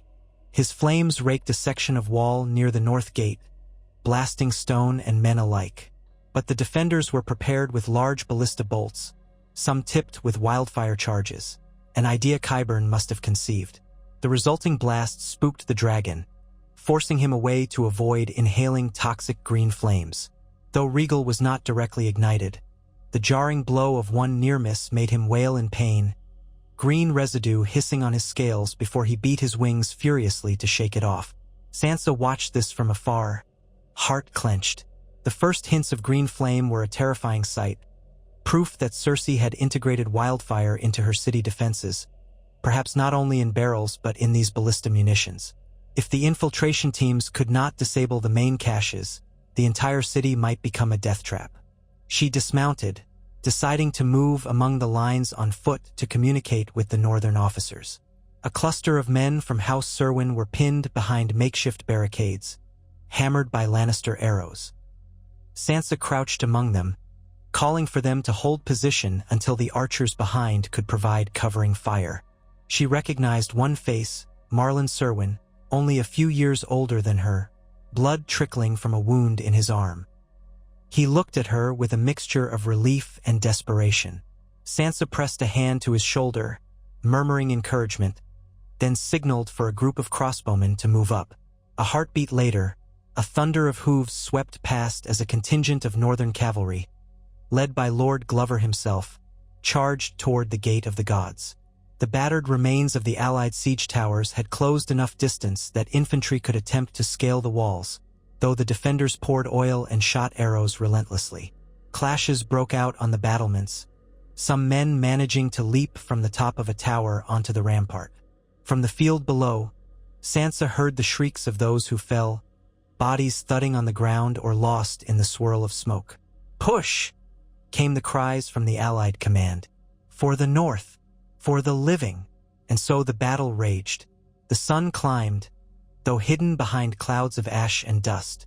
Fires burned in multiple places, from battered siege equipment to sections of the outer walls. Whenever Daenerys or Regal unleashed flame, pockets of the city's perimeter turned into blackened ruins. Yet the defenders still held the main gates. They had scorpions and catapults, hidden stores of wildfire-tipped bolts, and the weight of King's Landing's massive walls. Casualties mounted on both sides. Amid the chaos, Sansa prayed that Arya and her infiltration team might find some success. In the best scenario, they would disable or sabotage Cersei's primary wildfire caches, preventing a city-wide inferno. If so, the defenders might lose heart once the gates were breached. But if infiltration failed, Sansa shook off the dread. She had to believe in her sister's tenacity. Deep beneath the city, Arya Stark crept through the gloom of a disused sewer tunnel. The smell was almost unbearable. Decades of filth, stagnant water, rotting debris. She kept a strip of cloth tied around her nose and mouth. Behind her, 6 men and women followed. A mix of former faceless men trainees who had left Bravos for one reason or another, and a pair of loyal Northmen well-versed in stealth. They moved by torchlight so faint it hardly pierced the dark, guided primarily by memory of contraband maps and rumors gleaned from Varys's old little birds. Dripping water echoed. Rats scurried over their feet. Arya signaled a halt. Up ahead, moonlight glimmered through a grating in the ceiling, the first sign they were nearing an exit that led into King's Landing's lower district. She motioned for silence and handed the torch back. Quiet as a ghost, she climbed an iron ladder, tested the grating. It gave slightly, squeaking, but not locked. She pushed it enough to peer out. Above lay the corner of a cramped courtyard behind a rundown pottery workshop. No one was in sight. The city's walls were some distance away, but the occasional boom of catapults and the roar of dragons penetrated the gloom. Smoke drifted overhead, tinted greenish-gray from distant flames. They were inside the city or near enough. Her heart thudded with adrenaline. Any moment, a patrol could stumble on them. She glanced back at her team and nodded sharply. They emerged one by one, taking cover behind stacked crates. The alley beyond was deserted, though the air resonated with a distant clamor. Shouts, screams, the clang of weapons, the collective panic of thousands. The infiltration team had to move quickly. They had 2 tasks: locate and sabotage the largest caches of wildfire believed to be stored under the Great September's remains, since destroyed in an earlier blast, or near certain key points in the city's labyrinthine underbelly. Qyburn's rumored involvement suggested they might also find newly placed caches. They also wanted to reach the Red Keep, if possible, to either hamper Cersei's defenders or gather intelligence about her final fallback position. Arya pressed against the wall, scanning the alley. She wore worn leathers, no sigil displayed. Her sword, needle, hung at her hip, and she carried a small dagger of Valyrian steel strapped to her thigh. The men and women with her carried short blades or crossbows, each chosen for stealth over brute force. They had no illusions about single-handedly capturing the city, but if they could sabotage a few key barrels or kill an alchemist or 2, it might save thousands of lives. Arya gave a silent signal, leading them deeper into the city. They moved through winding side streets and narrow alleys, listening for signs of Lannister patrols. Once, they had to hide behind a broken cart while a group of gold cloaks, shouting orders to the panicked citizenry, hurried past. The city's inhabitants seemed terrified, many holed up in their homes or cellars, no doubt recalling the stories of the Mad King's last days. Windows were shuttered, and doors were barred. The occasional dog barked, then fell silent. They pressed on, heading for the first rumored cache location near the remains of the Great September of Baelor. which Cersei had already destroyed some time ago with Wildfire. The city had never fully cleared the rubble, so storing more barrels in that labyrinth of collapsed tunnels would be logical. Even so, it was a guess. They had only scraps of intelligence from defectors and Qyburn's prior habits. As they neared the site, a wave of heat and the acrid stench of chemicals enveloped them. Smoke seeped up from cracks in the rubble. Arya exchanged a glance with a tall Braavosi woman named Sarah. Sarah nodded, raised her crossbow. They crept behind a toppled statue of the Seven. Lannister soldiers had posted a small guard around a gaping hole in the ground that pulsed with greenish light. The telltale glow of Wildfire shimmered from below. The guard consisted of 4 men in Lannister livery, each armed with a spear or crossbow. One wore a heavier helmet, likely an officer. Their posture was nervous, faces slick with sweat. They knew they were guarding something lethal. Arya gritted her teeth. If those men even suspected infiltration, they could light a fuse, blow the entire area sky-high. She motioned for one of her companions to circle left while she crept around right. Sarah nodded, vanished into the shadows, stepped silent as a cat. 2 Northmen crouched near the statue, crossbows ready. Arya flattened herself against the broken wall, sliding forward inch by inch. The reek of soot and old incense clung to the rubble. She glimpsed the guards more clearly now. One soldier paced anxiously, fiddling with a small ignition device. A flint striker, perhaps. Another sat on a chunk of marble, scanning the area with a frown. In a blur of movement, Sarah darted from the other side, crossbow raised. Thwip, the first guard collapsed, a bolt in his throat. Arya leapt onto the chunk of marble, driving her dagger into the second guard's side before he could cry out. The man gurgled, slumping as Arya slid the blade free. The 2 Northmen fired simultaneously, dispatching the remaining pair. It was over in heartbeats. No alarm rang out. Heaving a quiet breath, Arya signaled her team forward. They checked the bodies. One had an unlit torch, another the flint striker. Carefully, they moved to the pit's edge, peering down. A half-collapsed stairway led into what had been the September's basement or catacombs. In the dim, flickering glow of green, Arya made out a cluster of barrels, perhaps 6 or 7, each marked with the sigil of the Alchemist's Guild. Fuses coiled along the ground like snakes. One of the men hissed in alarm.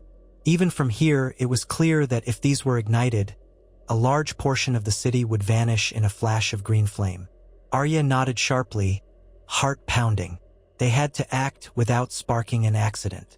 She and Sarah descended carefully, side by side. The stairs were slippery with ash and debris. One misstep could send them stumbling into the barrels. Reaching the bottom, they examined the barrels. Arya noted thick, waxed cords running from a central location outward, as if multiple fuses could be lit from one point. She suspected there might be a hidden mechanism. Qyburn was cunning enough to rig a chain reaction. She turned to Sarah. "Find the primer," Arya whispered. "We cut or remove it. Gently." Sarah squinted, rummaging among the cords, testing tension with her fingertips. Then she found a small metal cylinder strapped to one barrel, from which the fuse cords branched. "This must be it," she murmured.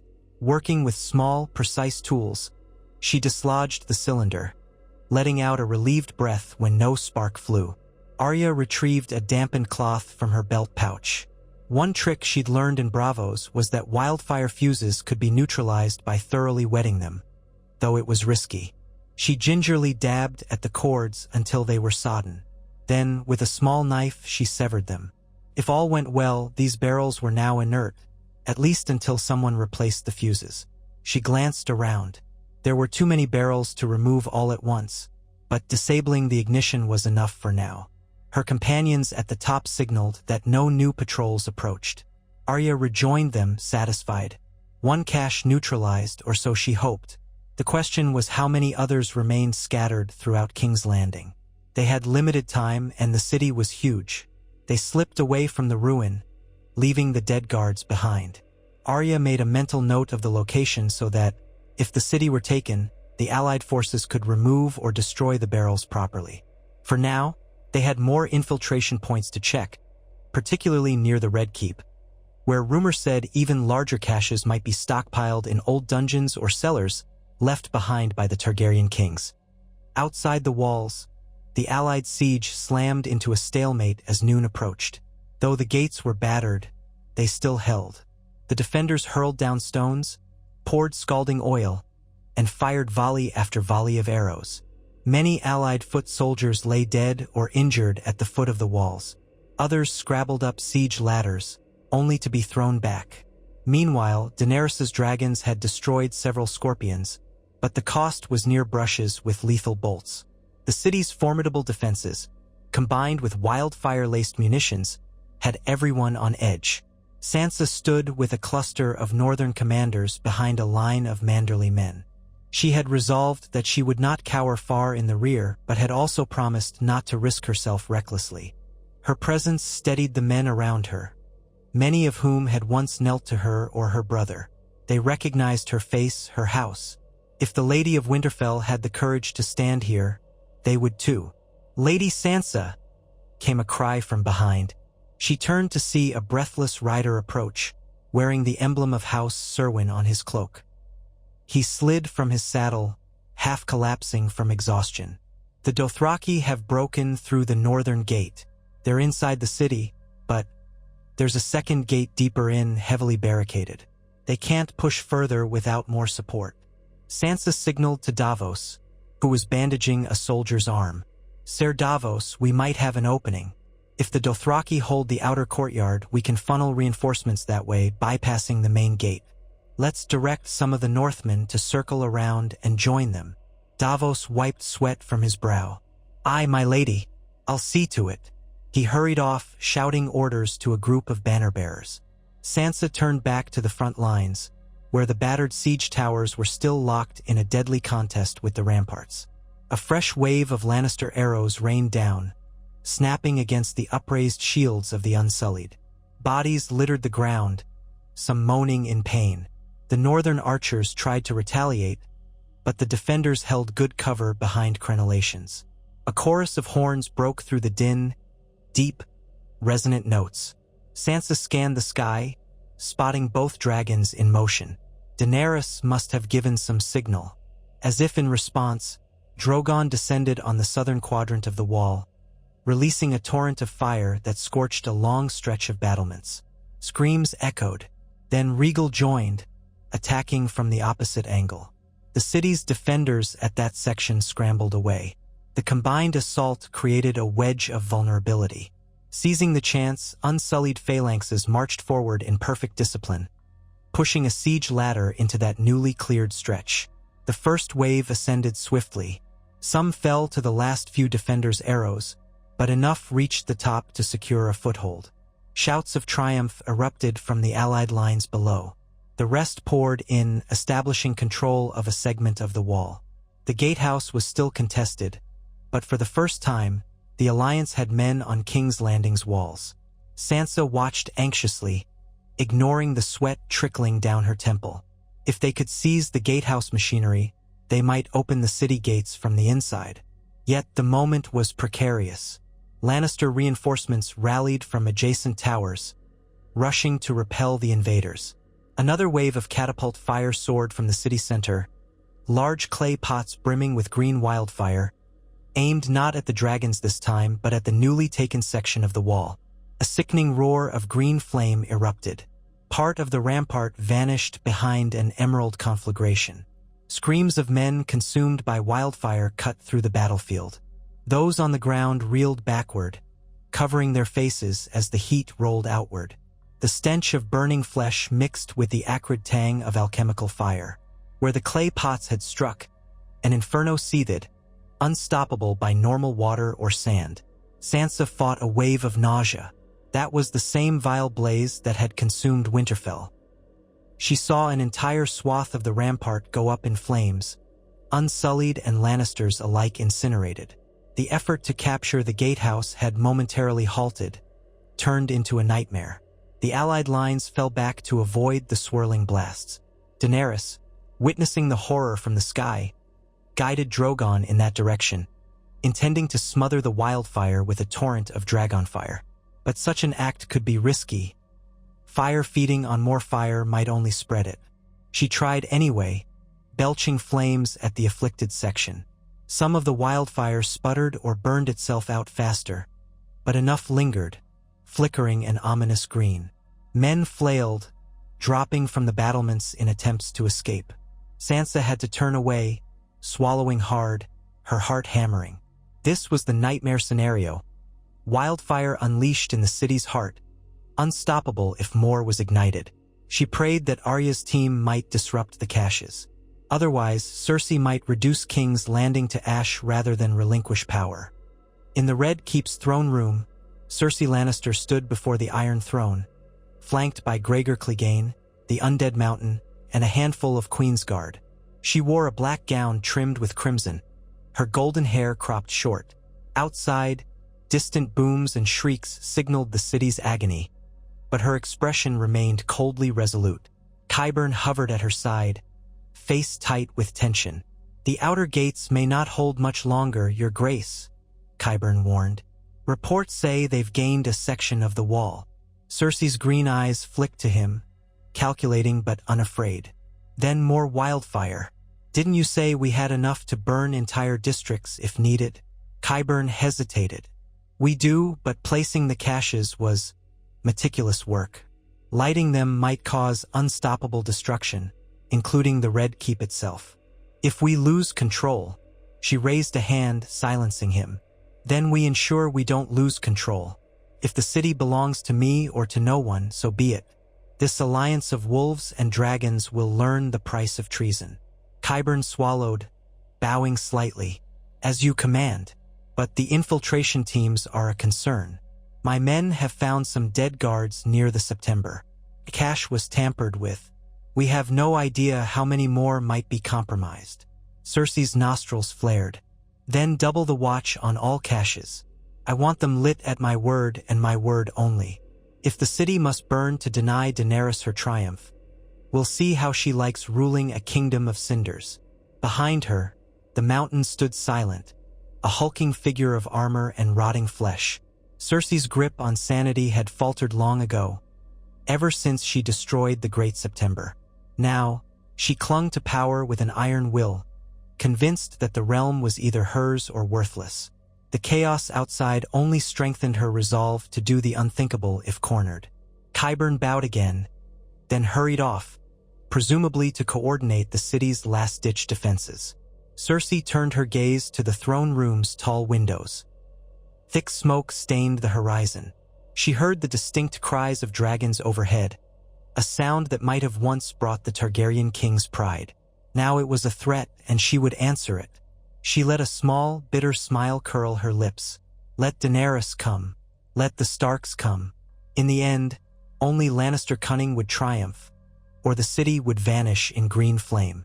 There would be no half-measures. Meanwhile, amid the city's northern quarter, where the Dothraki had breached an outer gate, fighting spilled into the cramped streets. The Lannister garrison constructed makeshift barricades, but the Dothraki, joined now by a force of northern foot soldiers, relentlessly pushed them back. Buildings caught fire in the chaos, and civilian screams echoed from shuttered homes. A cart of produce overturned, scattering apples across muddy cobblestones. The wild clash of steel and the thundering of hooves turned the district into a battleground. Jon Snow led a wedge of Northmen through a side street, hoping to flank the Lannister line. Smoke stung his eyes, and the footfalls of his men reverberated behind him. He had parted from Daenerys earlier, trusting she would control the skies while he pressed through the city. Fear for Sansa pricked his thoughts. She was outside the gates or possibly within by now. He shook it off. Duty demanded he lead this assault. "Shields up!" Jon roared as Lannister crossbowmen at the next intersection loosed a volley. His men obeyed, forming a rough shield wall. Bolts clattered off the wooden surfaces, some finding gaps. A soldier to Jon's left cried out, collapsing with a bolt in his thigh. Jon pressed forward. "Charge!" They surged around the corner, swords flashing, smashing into the crossbowmen before they could reload. The fight was brutal, close quarters in the narrow street. Jon's blade, long claw, carved through a man's chest plate. Blood sprayed. Another Lannister soldier lunged at him with a spear. Jon sidestepped and slammed the pommel of his sword into the soldier's face. The man went down with a muffled scream. All around, the clang of steel and the shouts of men formed a hellish chorus. Northmen dragged barricades aside. Dothraki cavalry rushed in from behind, slicing down the scattering Lannisters. Jon watched the defenders break, some fleeing deeper into the city. He grit his teeth. They had to keep pushing, but every inch might be laced with wildfire. Overhead, a swirl of black smoke signaled fires raging in multiple districts. Some civilians peered through cracked doors, terrified. Others had fled. A few bodies lay in the gutter, women, children, struck by stray arrows or trampled in the chaos. Jon's heart twisted, but he had no time to help them now. He had to end the fight quickly. He signaled his men onward, deeper into King's Landing's labyrinth of streets, aiming for the Red Keep. Sansa, from her vantage on the outside, heard the horns that signaled the partial capture of the North Gate. A flurry of new instructions swept the Allied lines. A portion of the Northern cavalry and a block of Unsullied peeled off to enter the city there. Meanwhile, the main push against the front gates continued, though progress was slow and costly. She decided to follow the tide of men entering through the northern quarter. If Jon and the Dothraki had established a foothold, that might be the best path to controlling the city center without unleashing a citywide blaze. She conferred briefly with Davos and Brienne. "We should go in, help coordinate from inside," Sansa said, though her voice trembled slightly.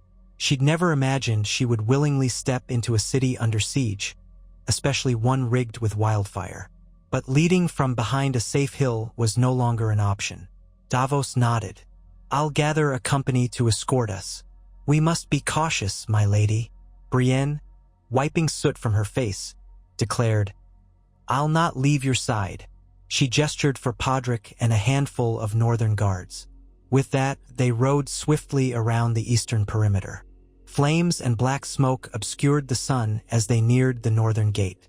They found it shattered, the remains scorched by a combination of Dothraki brutality and a small blast from a dragon's pass. Bodies littered the threshold. A few Dothraki still hovered there, controlling access.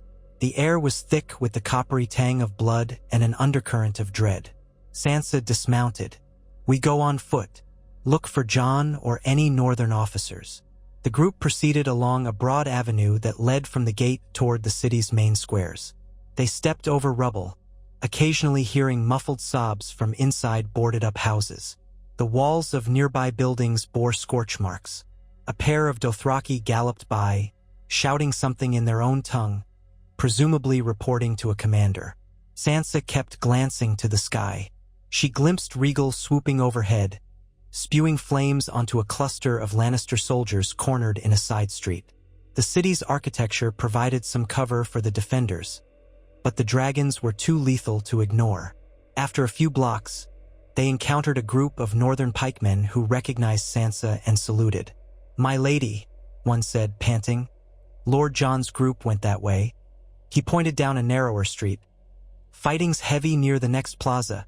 Sansa nodded thanks and hurried on, Brienne and Davos at her side. They navigated twisted alleyways, stepping over broken shutters and fallen debris.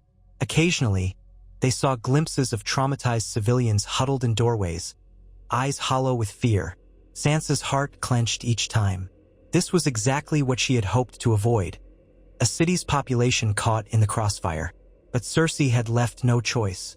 Rounding a corner, they found themselves at the edge of a wide plaza dominated by a statue of some long-dead king. Barricades of wagons and furniture had been set up, manned by desperate Lannister soldiers trying to hold off a combined force of Northmen and Dothraki. Bodies lay strewn about, flies buzzing already in the midday heat. A swirl of dust made it hard to see. Sansa spotted Jon through the haze, Longclaw red with blood. His back was to her as he bellowed, "Break through! No mercy for those who keep civilians hostage." Then he led a charge, men piling over the barricade. Lannisters fought back with savage desperation, but they were outnumbered. "Jon," Sansa called, her voice nearly lost in the din. Brienne pressed forward, cutting down a Lannister soldier who lunged at them from behind a crate. Davos shielded Sansa, brandishing a short sword. She tried to follow, mind reeling at the close quarters carnage. Jon turned, eyes widening when he recognized Sansa. "What are you?" he began, but an arrow whizzed between them, forcing him to duck. He dashed over, pulling Sansa behind a fallen wagon. "You shouldn't be here." Sansa shook her head. "We came to help coordinate. The gate is ours, but we're losing men at the walls. We must push inward without letting them blow the city. Have you seen any sign of widespread wildfire?" Jon shook his head, face slick with sweat. "Just smaller bombs, a few catapult loads. But we heard about a bigger stockpile near the Red Keep. The dragons can't approach if they're threatened by scorpions loaded with wildfire. Arya might be dealing with it." He glanced around for a moment, wincing at the sight of a dead Northman. "Stay behind us. We're nearly through this barricade." Davos joined them, wiping soot from his brow. "We can't tarry here, my lord. If we press on, we might flank the defenders at the main gate from inside." Jon nodded firmly, turning to Sansa. "Go with Davos and Brienne. Secure the route back to the gate for reinforcements. I'll finish clearing this plaza." Sansa hesitated, but the urgency in Jon's voice couldn't be denied. She gave him a quick nod, and he squeezed her hand. A moment of shared understanding in this chaos. Then, he leapt back into the fray. Sansa, Davos, Brienne, and their small groups skirted the edge of the plaza, stepping over broken bodies, pushing deeper into the city. She clenched her teeth, determined not to falter. There was no turning back now. Near the Red Keep, the fighting was even fiercer. The last lines of Lannister loyalists converged to form a ring of steel around the royal fortress. Stout walls, gatehouses, and towers dominated the skyline. Archers rained arrows on any approach.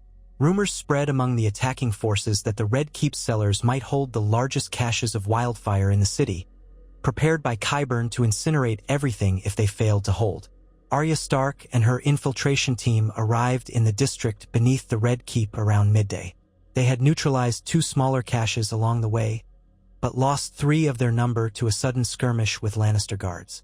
Arya's face was smudged with soot, her hair plastered with sweat. She ground her teeth, pushing forward. Their final target was rumored to be in a subterranean labyrinth connected to the keep's dungeons. The approach was heavily guarded. Lannister squads patrolled the perimeter. The main gates to the Red Keep were sealed, ballistae and archers on the walls. The Allied forces had not yet reached this far in large numbers. Skirmishes flared in the streets, but the keep remained untouched by the main body of the assault. Arya motioned for her remaining companions, Sarah and the 2 Northmen, to duck behind a collapsed archway. "We can't go in through the main yard," she murmured. "Too many. Let's circle behind, see if the old well entrance still exists. It might lead to the dungeons." Sarah inclined her head. "Lead on." They slipped around narrow passageways, some half-blocked by rubble. The constant roar of battle echoed from the city behind them. Smoke billowed overhead, carrying the pungent stench of destruction.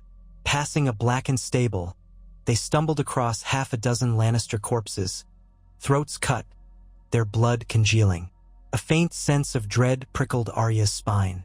Someone else was here working in the shadows. Possibly another infiltration group or city dwellers driven to violence by desperation. She pressed on, feeling time running short. At last, they came upon an old well behind a high courtyard wall. Though it looked disused, the wooden cover was intact. Arya recalled hearing rumors from her days in King's Landing. Some wells connected to labyrinthine tunnels that snaked under the Red Keep, used by the Targaryens and their spymasters. Quietly, they removed the cover. A foul odor wafted up, stagnant water or worse. One of the Northmen peered in, holding a torch. "There's a ledge about 15 feet down. I see an opening in the rock." Arya nodded. "That's our way." She coiled a rope from her pack around a nearby post.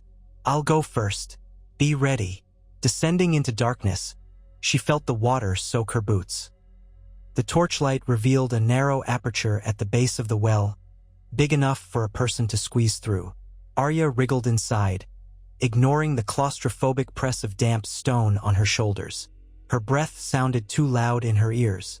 The watery passage soon opened to a slightly broader tunnel, dripping with condensation. One by one, her companions joined.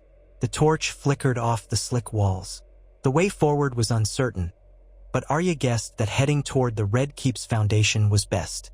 With each step, the air grew stale, the rock turning into carved stone blocks. Eventually, the tunnel rose, and they found themselves in a crumbling corridor. Broken torch brackets suggested it had not been used in some time. They crept along, hearts pounding. The corridor ended at a heavy iron door, crusted with rust. Arya tested it. Locked. Sarah used a set of picks from her belt, fiddling with the mechanism. After a tense minute of scraping metal on metal, the lock clicked. Carefully, they eased the door open. Stale air rushed out, and beyond lay a row of cramped cells, each sealed with iron bars. A dungeon, presumably the lower level of the Red Keep. The cells were empty, though a few bones littered the floors.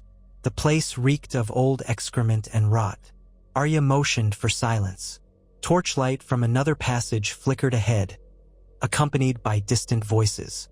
She signaled her companions to douse their own torch. They complied, plunging into darkness. Two male voices drifted closer, engaged in uneasy conversation. Said Qyburn wants all fuses double-checked. If the Queen gives the order, we light them at once. How are we supposed to not blow ourselves up down here? It's madness. They emerged from an adjoining passage, each man holding a lantern. Lannister guards or perhaps alchemists' assistants. Arya froze against the wall. The men walked right by the iron door, clearly heading deeper into the dungeon. Arya followed with cat-like stealth, Sarah and the others trailing. The men's lanterns bobbed, casting long shadows on wet stone. They turned a corner. Arya closed in. Before the two men realized they were not alone, she and Sarah struck. Arya's dagger slid into the first man's throat. Sarah slit the second man's neck in one swift motion. They died with strangled gasps, lanterns clattering. Arya caught one lantern before it smashed. The corridor dimmed, but remained lit enough to proceed. Look! Sarah stooped, retrieving a ring of keys from one of the men. They must be part of Qyburn's crew. Arya nodded. Then we're close. She motioned to keep moving, stepping over the bodies. The corridor ended at a large iron gate, guarded by a single crossbowman who was now peering back, alerted by the noise. Before he could raise his weapon, one of Arya's Northmen loosed a short arrow, piercing the guard's shoulder. He cried out, stumbling. Arya dashed forward, finishing him with a swift thrust. Blood splattered on the stones. Beyond the gate, a more expansive chamber opened, the walls lined with dusty shelves, old crates, and racks of alchemical equipment. At the far end, greenish light glowed from behind a locked iron grate. Even from a distance, the tang in the air told Arya it was Wildfire. Sarah tried keys until one fit the gate's lock. They swung it open, stepping into the chamber. Arya's heart pounded. This was likely one of the main caches. Stacks of barrels, perhaps 15 or 20, crowded near the back wall, each with the Alchemist's Guild insignia. Thick fuses ran along the floor, converging at a single ignition point. The potential for devastation was enormous, enough to blow the Red Keep sky high or even half the city.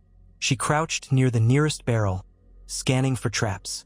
The single ignition station was a reinforced device shaped like a locked box with a protruding fuse. Qyburn's handiwork, no doubt. If triggered, it would spread flame to all barrels in seconds. Arya felt a surge of rage at Cersei's willingness to destroy thousands of innocent lives. She pressed a palm to the box, noticing it was latched but not locked. Carefully, she lifted the latch, revealing a small reservoir of wildfire that could be sparked by pulling a chain. "Disable it," she whispered to Sarah. Sarah knelt, rummaging in her pouch for tools. One false move, and they'd vanish in a torrent of green. Sweating, She used a slim pick to gently pry the chain free from its striker mechanism. The tension in the spring slowly relaxed. Arya watched the fuse for any sign of heat. Nothing. When Sarah exhaled, Arya nodded. But they weren't finished. The barrels were still active, just not connected to the ignition box. Arya turned to the two Northmen. "Find water, anything to dampen these fuses. We can sever them, but we must ensure no one can reattach them quickly." One man found a bucket near a dripping pipe, presumably for cooling metal tools. They began soaking the lines, cutting sections of fuse. The glowing, viridescent surface of the wildfire in the barrel cracks shimmered ominously, but so far stayed contained. Inch by inch, they worked to render the entire cache inert. Just as they neared the final barrel, shouts echoed in the corridor behind them. Booted feet hammered on stone. The infiltration had been discovered. Arya motioned for silence, pressing her ear to the chamber's entrance. Multiple voices, the clank of armor. Perhaps half a dozen or more. Sarah hissed, "They'll have crossbows. We're cornered." Arya's mind raced. If the Lannisters stormed in with torches or flaming arrows, they could blow everyone to hell. She grabbed the fallen crossbow from one of the dead guards, checking the bolt. Then she gestured for her companions to take positions behind crates and barrels. "We ambush them. If they see we're here, they might try to spark the wildfire. We can't let that happen." The footsteps grew louder, accompanied by a hushed argument. "Must check the main cache. Qyburn's orders." "But we heard fighting," a man with a trembling voice replied. "We can't let them sabotage the Queen's last resort. Move." The next instant, 4 men in partial Lannister armor rushed in. Arya fired the crossbow, hitting the lead soldier in the chest. He staggered backward, colliding with the second man, who fell to his knees. Sarah sprang from behind a crate, burying her dagger in a third soldier's spine. The two Northmen engaged the remaining intruders in a flurry of steel. The enclosed space echoed with shouts and the clang of swords. One soldier, eyes wild, snatched up a torch. "I'll burn you all," he screamed, lunging toward the nearest barrel. Arya vaulted over a crate, tackling him. They slammed hard against the stone floor. The torch rolled away, sputtering dangerously close to a puddle of wildfire leaking from a cracked barrel. "Gods!" Arya snarled, grappling for the torch. The soldier punched her side, trying to scramble for the flame. Sarah kicked the torch aside at the last moment, sending it skidding into a damp patch, extinguishing it. Arya's dagger flashed, opening the man's throat. He gurgled and went still. Panting, Arya pushed up to her knees. The fight was done. The infiltration group had killed or incapacitated the intruders.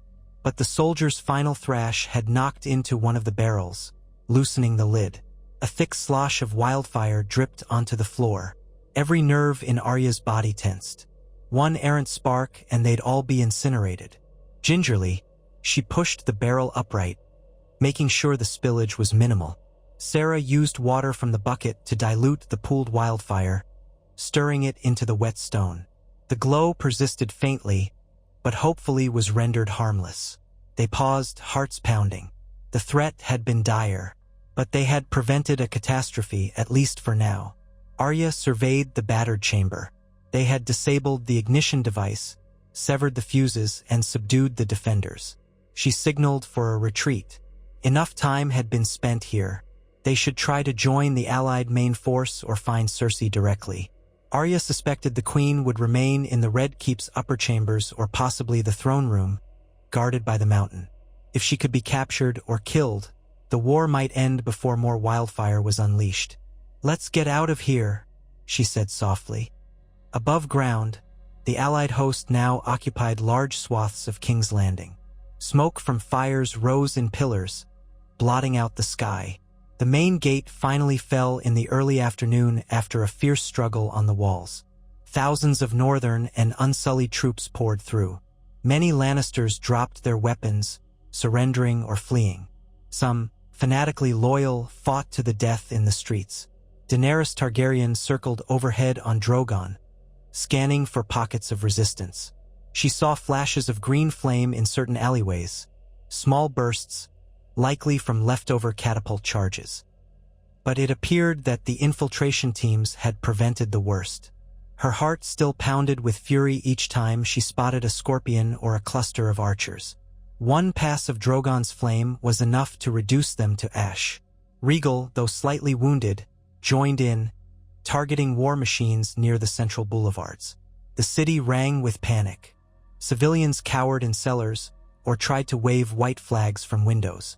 Daenerys's plan had always been to liberate the city rather than destroy it, but the chaos of siege was never neat. She caught glimpses of the Dothraki galloping through thoroughfares, occasionally ransacking shops or cutting down pockets of Lannister men. She scowled. She had ordered discipline, but war was war. At least with the wildfire caches disabled or partially contained, the city would not vanish in an instant. That victory, she assumed, was due to Arya and the northern agents. She silently thanked them. A swirl of incoming arrows forced her to bank Drogon to the side. She recognized the Red Keep's highest towers looming in the near distance. The final bastion. If Cersei still lived, she would be there. If the queen refused to surrender, Daenerys would have to breach the keep. She angled Drogon upward, calling out to Regal, who followed in her wake. Together, they soared toward the fortress. The air smelled of salt from Blackwater Bay, mixed with ash and death. Suddenly, from a tower's rooftop platform, a scorpion fired. Daenerys jerked Drogon aside, but the bolt grazed his flank. The beast roared in rage. Regal responded by diving at the platform, releasing a torrent of flame. The scorpion and its crew perished in an orange inferno. But Daenerys felt Drogon lurch beneath her. Wounded, she steadied him, guiding him to circle. One more scorpion bolt in the wrong place, and she might lose her last adult dragon. She spotted an open courtyard near the keep's side entrance, partially caved in from earlier blasts. If they could land there, they might enter on foot with an elite group. That would reduce the risk of losing Drogon to a lucky scorpion shot. Grimacing, Daenerys made the choice. She whistled to Regal, who roared in reply, signaling understanding. Then she directed Drogon downward. The courtyard was clear except for a handful of fleeing Lannisters. A final belch of flame scattered them. Stones cracked under the dragon's talons as he landed. Daenerys slid from his back, noticing blood seeping from the tear in his scales. "Easy boy," she murmured, resting a hand on his neck. Regal landed nearby, also scorched but functional. She needed help to ensure the keep was taken without more carnage. Nearby, a group of Unsullied and Northmen filtered into the courtyard through a shattered archway, clearly seeing the queen's arrival. "Your Grace," called Grey Worm, rushing up with a handful of Unsullied. He looked battered, an arrow lodged in the edge of his shield, but alive. "The fortress is ringed with defenders inside. We can breach it, but the halls are narrow. We risk ambush at every turn." Daenerys glanced up at the towers. "We do this carefully. Spread out, find Cersei. Force her surrender if you can. If not, end her. No mercy." Her voice shook with anger. The lives lost in this siege demanded retribution. She was done offering the Lion Queen chances to do the right thing. Grey Worm nodded. Daenerys looked around for any sign of Jon or other allies. More men poured in from the city behind them, led by a northern officer. She recognized the banner of House Glover. That was enough to form a strike force. They advanced into the keep, searching corridor by corridor. Daenerys followed, carrying a sword herself, though her skill was modest. She hoped the presence of dragons outside would keep most defenders from rallying. The interior of the Red Keep was a warren of hallways, staircases, and hidden alcoves. Tapestries burned or were torn down. Fallen chandeliers littered the floor. Panicked servants or wounded soldiers huddled in corners. Occasional squads of Lannister guards fought to the last, their loyalty unbroken. Daenerys's combined forces overran them. Greenish smoke hung in some passages, evidence of small-scale wildfire explosions. But so far, no all-consuming blast. Perhaps sabotage had prevented Qyburn from unleashing the final catastrophe. They neared the throne room. The great double doors were closed, with echoes of frantic shouting from within. Daenerys signaled Grey Worm to flank one side, the northern soldiers to the other. She stepped forward, hammered on the door with a mailed fist. "Cersei Lannister," she shouted, "surrender the throne or prepare to die." A moment of silence, then a scrape of metal from inside. The doors creaked open slightly. Gregor Clegane, the Mountain, loomed in the gap, face hidden behind a fearsome helm. Behind him, Qyburn hovered near the throne's dais, and on the iron throne itself, Cersei sat rigid, dressed in black, posture regal despite the ruin around her. Dust drifted from the high rafters. The moment Daenerys caught sight of the Mountain, she recoiled. He was larger than any living man, a twisted abomination. Grey Worm tensed, reading her posture. The Mountain rumbled a challenge, stepping forward, sword in hand. Blood stained the blade's tip from earlier kills. Daenerys raised her chin. "Enough slaughter, Cersei. Your men have fallen, your city is ours. End this. Surrender." Cersei's cold gaze flicked from Daenerys to the Unsullied, to the northern soldiers. Distant booms from outside indicated pockets of fighting, but the city was largely lost. She looked bone-white yet unwavering. "I see the usurper queen has come to claim her father's throne. And you think I should kneel like a beaten dog?" A muscle in Daenerys's jaw clenched. "This is not your throne. It never was. Enough men have died. If you truly care about the people, call off your defenders." Cersei pressed her lips into a bitter line. "I offered them a choice, fight or burn, and fight they did. The city might still burn if I wish it." Qyburn hurried forward, face pinched. "Your Grace, some caches are compromised.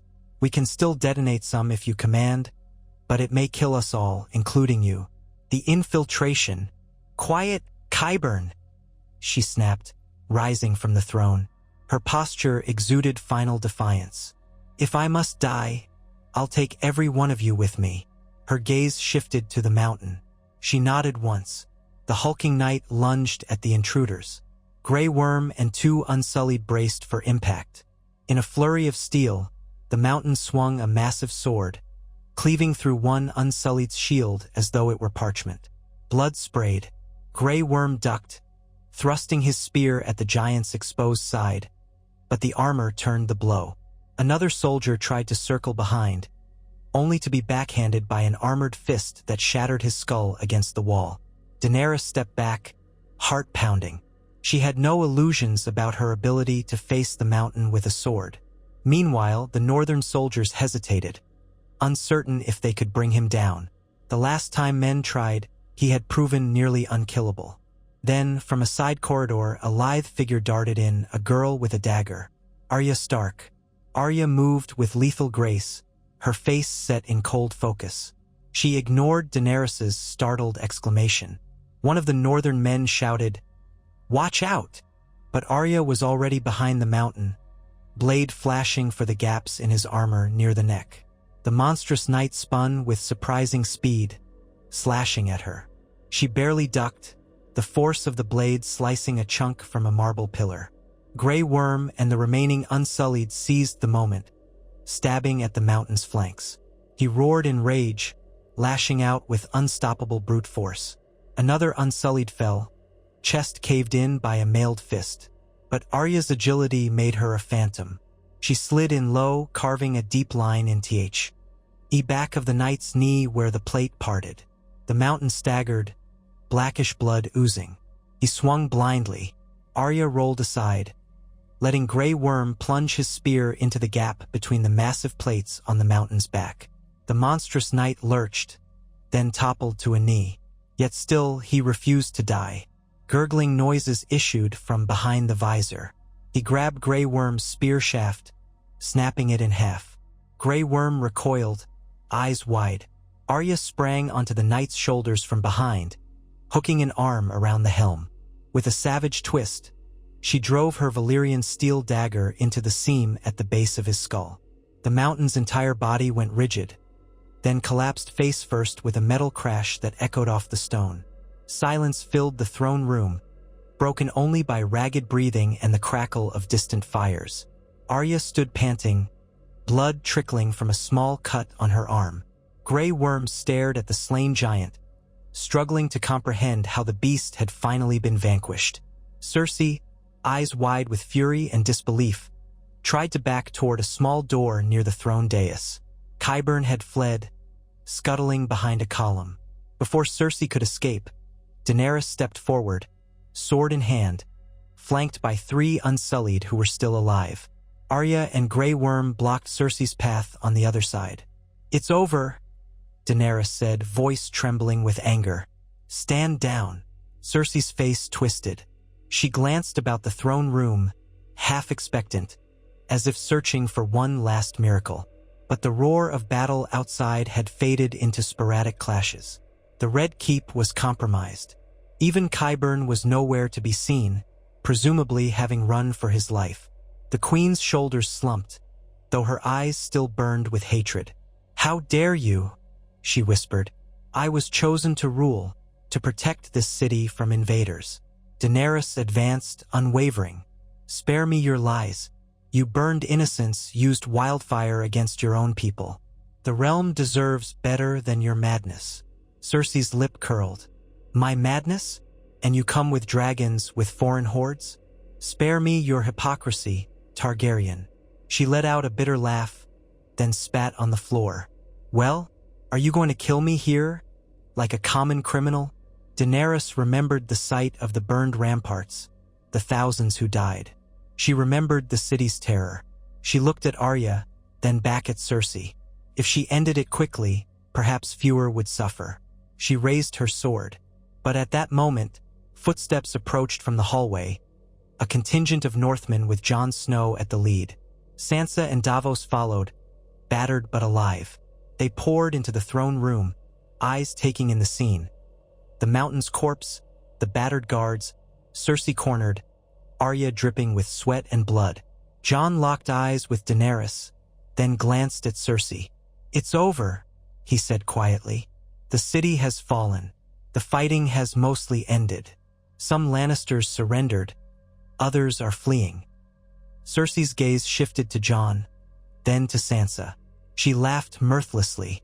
"All the Starks in one place. How heartwarming." Sansa approached warily. She had dreamed of vengeance on Cersei for years, the woman who had orchestrated Ned Stark's downfall, who had effectively ignited the destruction of Winterfell. Yet seeing Cersei now, pale, trembling, cornered, Sansa felt a strange mixture of hatred and pity. "You destroyed our home," Sansa said, her voice raw. "You threatened to burn this city, your own people." Cersei lifted her chin. "Better a quick death than subjugation by usurpers." Jon leveled a cold stare. "We stand for the living. You stand alone now. You lost." Daenerys gripped her sword hilt, stepping closer to the dais. "We should end this. She'll never surrender." A hush fell. Arya glanced at Sansa, who nodded, then at Jon. None could deny that Cersei's crimes merited the harshest penalty. The Queen had become a symbol of madness, a threat to the entire realm. If kept alive, she might scheme from prison or rally loyalists. If set free, she'd only sow more chaos. Cersei squared her shoulders, as if bracing for the blow. "Spare me your speeches, Targaryen. Do it if you must." Daenerys locked eyes with Sansa for a moment, an unspoken question passing between them. Sansa gave a slight nod, tears gathering in her eyes. With all the horror visited upon Winterfell, the North, and King's Landing, how could they show mercy now? Daenerys exhaled, lifting her blade. But Jon placed a hand on her arm. "Wait," he murmured. "Let her answer for her crimes in a trial. Show the realm we're not butchers." The Queen bristled. "You fool. She'll use that time to." But Sansa spoke softly. "A public trial might unite the realm behind us. No one would doubt her guilt. Let all see the wages of her cruelty. Let them see we're not like her." Daenerys hesitated, torn between the desire for swift justice and the opportunity to claim a more moral high ground. Arya, for her part, eyed Cersei like a hawk studying prey. She had once recited the name Cersei Lannister on her kill list for years. But perhaps that thirst had been quenched by seeing the queen so utterly defeated. After a tension-charged pause, Daenerys lowered her sword. "Fine. Let the realm witness her condemnation." Jon stepped forward, gesturing for two Unsullied to seize Cersei. The queen spat and tried to pull away, but they gripped her arms in iron holds. She glared daggers at the entire assembly. "This city was mine. You are nothing but pretenders." Jon said nothing, turning away. The throne room was thick with the stench of smoke, blood, and shattered dreams. In a corner, Qyburn had reappeared, trembling. Unsullied seized him as well, ignoring his frantic protests. The halls outside echoed with footsteps as allied soldiers continued securing the keep. The swirl of dust and ash gave the chamber a ghostly pallor. Through a sundered window, a pale sunbeam pierced, illuminating the dust motes. Sansa closed her eyes for a moment, thinking of Ned Stark, of Robb, of her mother, of the dire wolves and the Godswood. She thought of Winterfell's ramparts, now reduced to rubble. This was not triumph. It was a necessary conclusion, one that left her feeling hollow. Still, perhaps from the ashes, a better realm could emerge. Daenerys gazed at the Iron Throne, a monstrous chair of fused swords, symbol of 1,000 brutalities. She had come across the sea to claim it, but now the seat looked tainted, drenched in fresh blood. She exhaled. "Secure the Red Keep," she told Grey Worm. "Root out any lingering threat. We'll reorganize the city. The realm will need a new start." Grey Worm bowed, departing with squads of Unsullied. Jon and Sansa lingered, as did Arya, Brienne, and Davos. Outside, the dragons roared. Victory cries or laments for the chaos. It was hard to say. The battle was won, but the cost was staggering. Sansa felt tears slip down her cheeks. She turned to Daenerys. "With Winterfell gone, the North is homeless. We have thousands of displaced families, men and women who gave everything to see the Lannisters toppled. We need your help in rebuilding if we're truly allies." Daenerys nodded slowly, meeting Sansa's eyes. "The realm will rebuild, starting with the North. No more wildfire, no more tyranny. We'll do it together." Jon placed a hand on Sansa's shoulder, voice hushed. "Winterfell can be rebuilt if we unite the resources of the North, the Crownlands, and beyond. It won't be the same, but maybe that's our next duty." Arya still said little, only watching the captured Cersei with an unreadable gaze as the Unsullied dragged the queen away. The mountain lay dead on the throne room floor, an abomination undone by a Stark's blade. Qyburn ranted about lost glories until a guard cuffed him quiet. Outside the shattered doors, one could hear the sobs of the wounded, the crackle of flames. Yet the city still stood, battered but not reduced to the ghostly crater that Cersei's wildfire might have made. Eventually, the allied leaders moved out of the throne room, leaving the quiet hush of finality behind. They found themselves in the corridors of the Red Keep, where shattered windows let in the breeze from Blackwater Bay. Soldiers saluted as Daenerys passed, some eyes wide with awe. The final pockets of Lannister resistance had been extinguished or had surrendered. Arya disappeared, perhaps to see if her infiltration group had survived. Jon, Sansa, Brienne, and Davos accompanied Daenerys to a broad balcony overlooking the city. The panorama was breathtaking, though marred by plumes of smoke rising from multiple districts. The streets below were clogged with allied troops and newly freed citizens, uncertain what came next. Even so, the dragons soared overhead, a symbol that the era of Cersei had ended. Some dwellings burned, but the city as a whole remained standing, scarred, yet alive. Now the real work, restoration and reconciliation, would begin.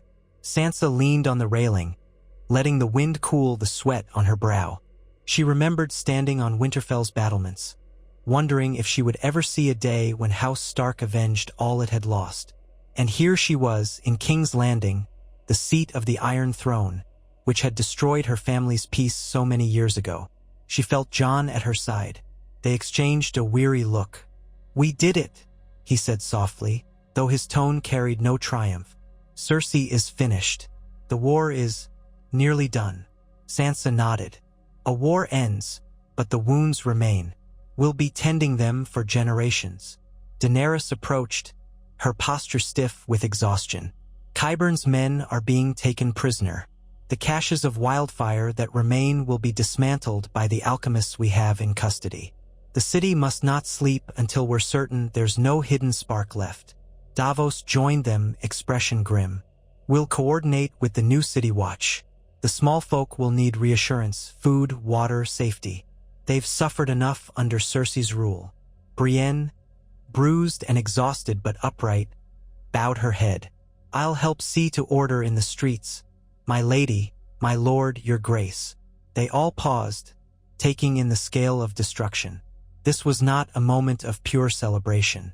The price had been too high for that. But at least they had prevented the wholesale immolation of King's Landing. The city's people would awaken tomorrow without Cersei's shadow looming. For Sansa, the personal cost resonated most deeply. Winterfell was still in ruins. Rebuilding it might take years. Thousands of her kinsmen were dead or displaced. Yet House Stark endured as it always had. The North remembered. She looked to the sky, picturing her parents, her brothers, all those lost. We're still here, she whispered, as if speaking to the ghosts. We survived, and we'll rebuild.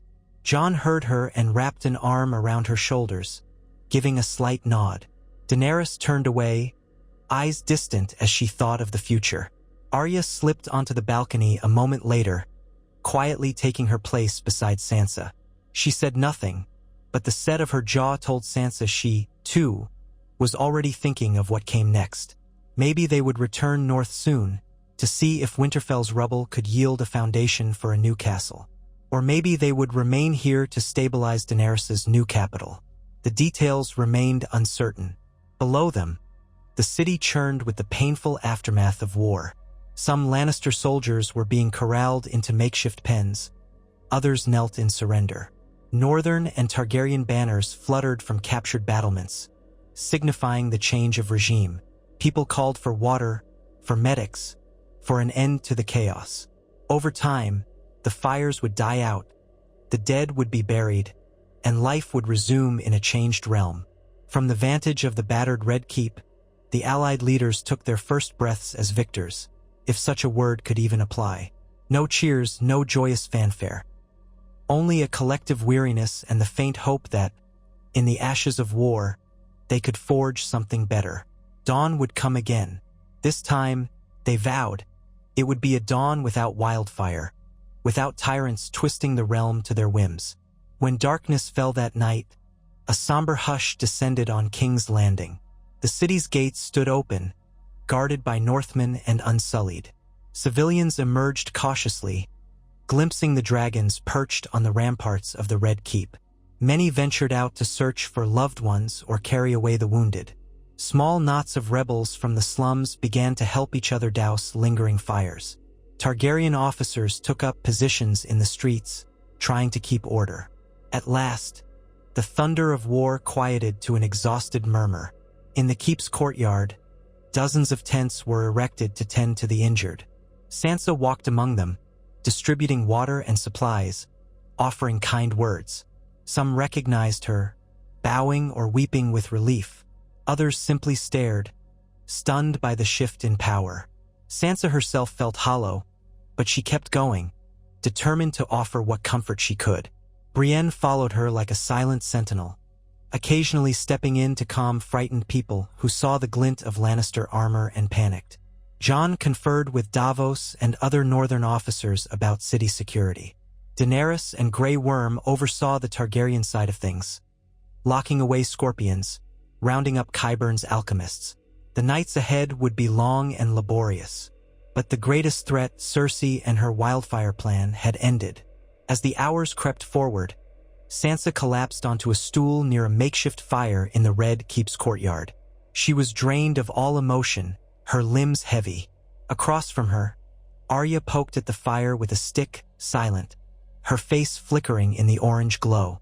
"You saved countless lives today," Sansa said softly, "disabling those caches. And what you did to the mountain."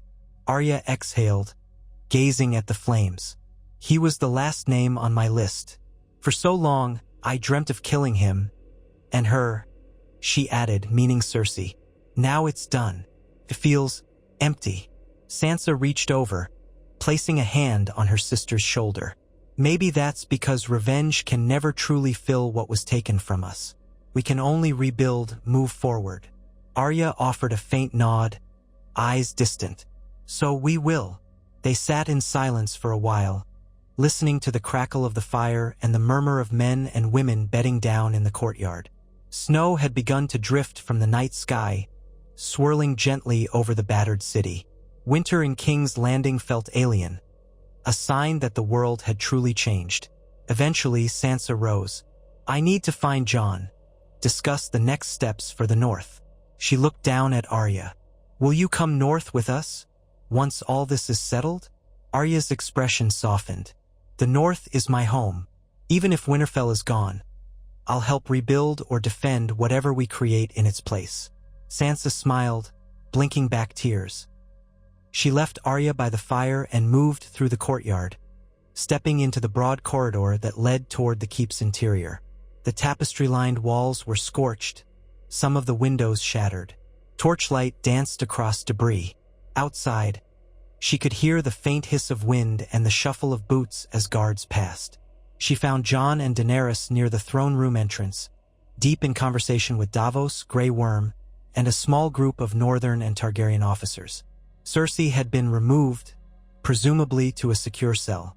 When Sansa arrived, they paused, turning to her. Jon exhaled, shoulders slumping with relief. We were just discussing the next few days, organizing a formal surrender ceremony, setting up a provisional council to keep order. There's also the matter of a trial for Cersei and Qyburn. Daenerys' eyes flicked to Sansa. And beyond that, the realm's future. The Iron Throne stands vacant for now. Sansa studied the ragged group. One step at a time. We must ensure the wildfire is entirely neutralized. Then we can see to feeding the city, rebuilding homes, burying the dead. A formal crowning can wait until the people know we won't be tyrants. Daenerys inclined her head in agreement. I never wanted to be a queen of ashes. Now we must prove we are something better. Jon nodded. We will. Together. And the North, I swear, will find the means to restore it. His gaze shifted to Sansa, a silent promise that Winterfell would rise again. Sansa closed her eyes, letting out a long breath. She felt the weight of countless memories. The day she left Winterfell for King's Landing as a girl dreaming of princes, the horror of seeing her father beheaded, the Red Wedding's heartbreak, the terror inflicted by Ramsay Bolton, and ultimately, the wildfire that consumed her ancestral home. Yet now, after so many nightmares, they stood on the threshold of a new era. The Lannisters' reign was broken. Perhaps the Seven Kingdoms could know peace if they rebuilt with compassion rather than fear. She opened her eyes to find Jon and Daenerys still watching her. Summoning the composure she'd honed over years of hardship, she nodded. Let's make it known that the war is over. Tomorrow we call for the city's surrender in full. We show mercy to those who lay down arms. We feed the hungry, and we keep an ever-watchful eye for any leftover wildfire. Davos placed a hand over his heart. I, my lady, will see to it. The people will have hope. Grey Worm bowed curtly, stepping away to issue commands. The rest dispersed, each with duties to handle. Jon lingered a moment, meeting Sansa's gaze. She saw weariness in his eyes, but also a flicker of hope. I'm proud of you, he said quietly. Father would be proud, too. Sansa felt tears threaten again. She managed a thin smile. Let's hope Father is at peace, wherever he is. They parted. Sansa walked alone down the corridor, her footfalls echoing.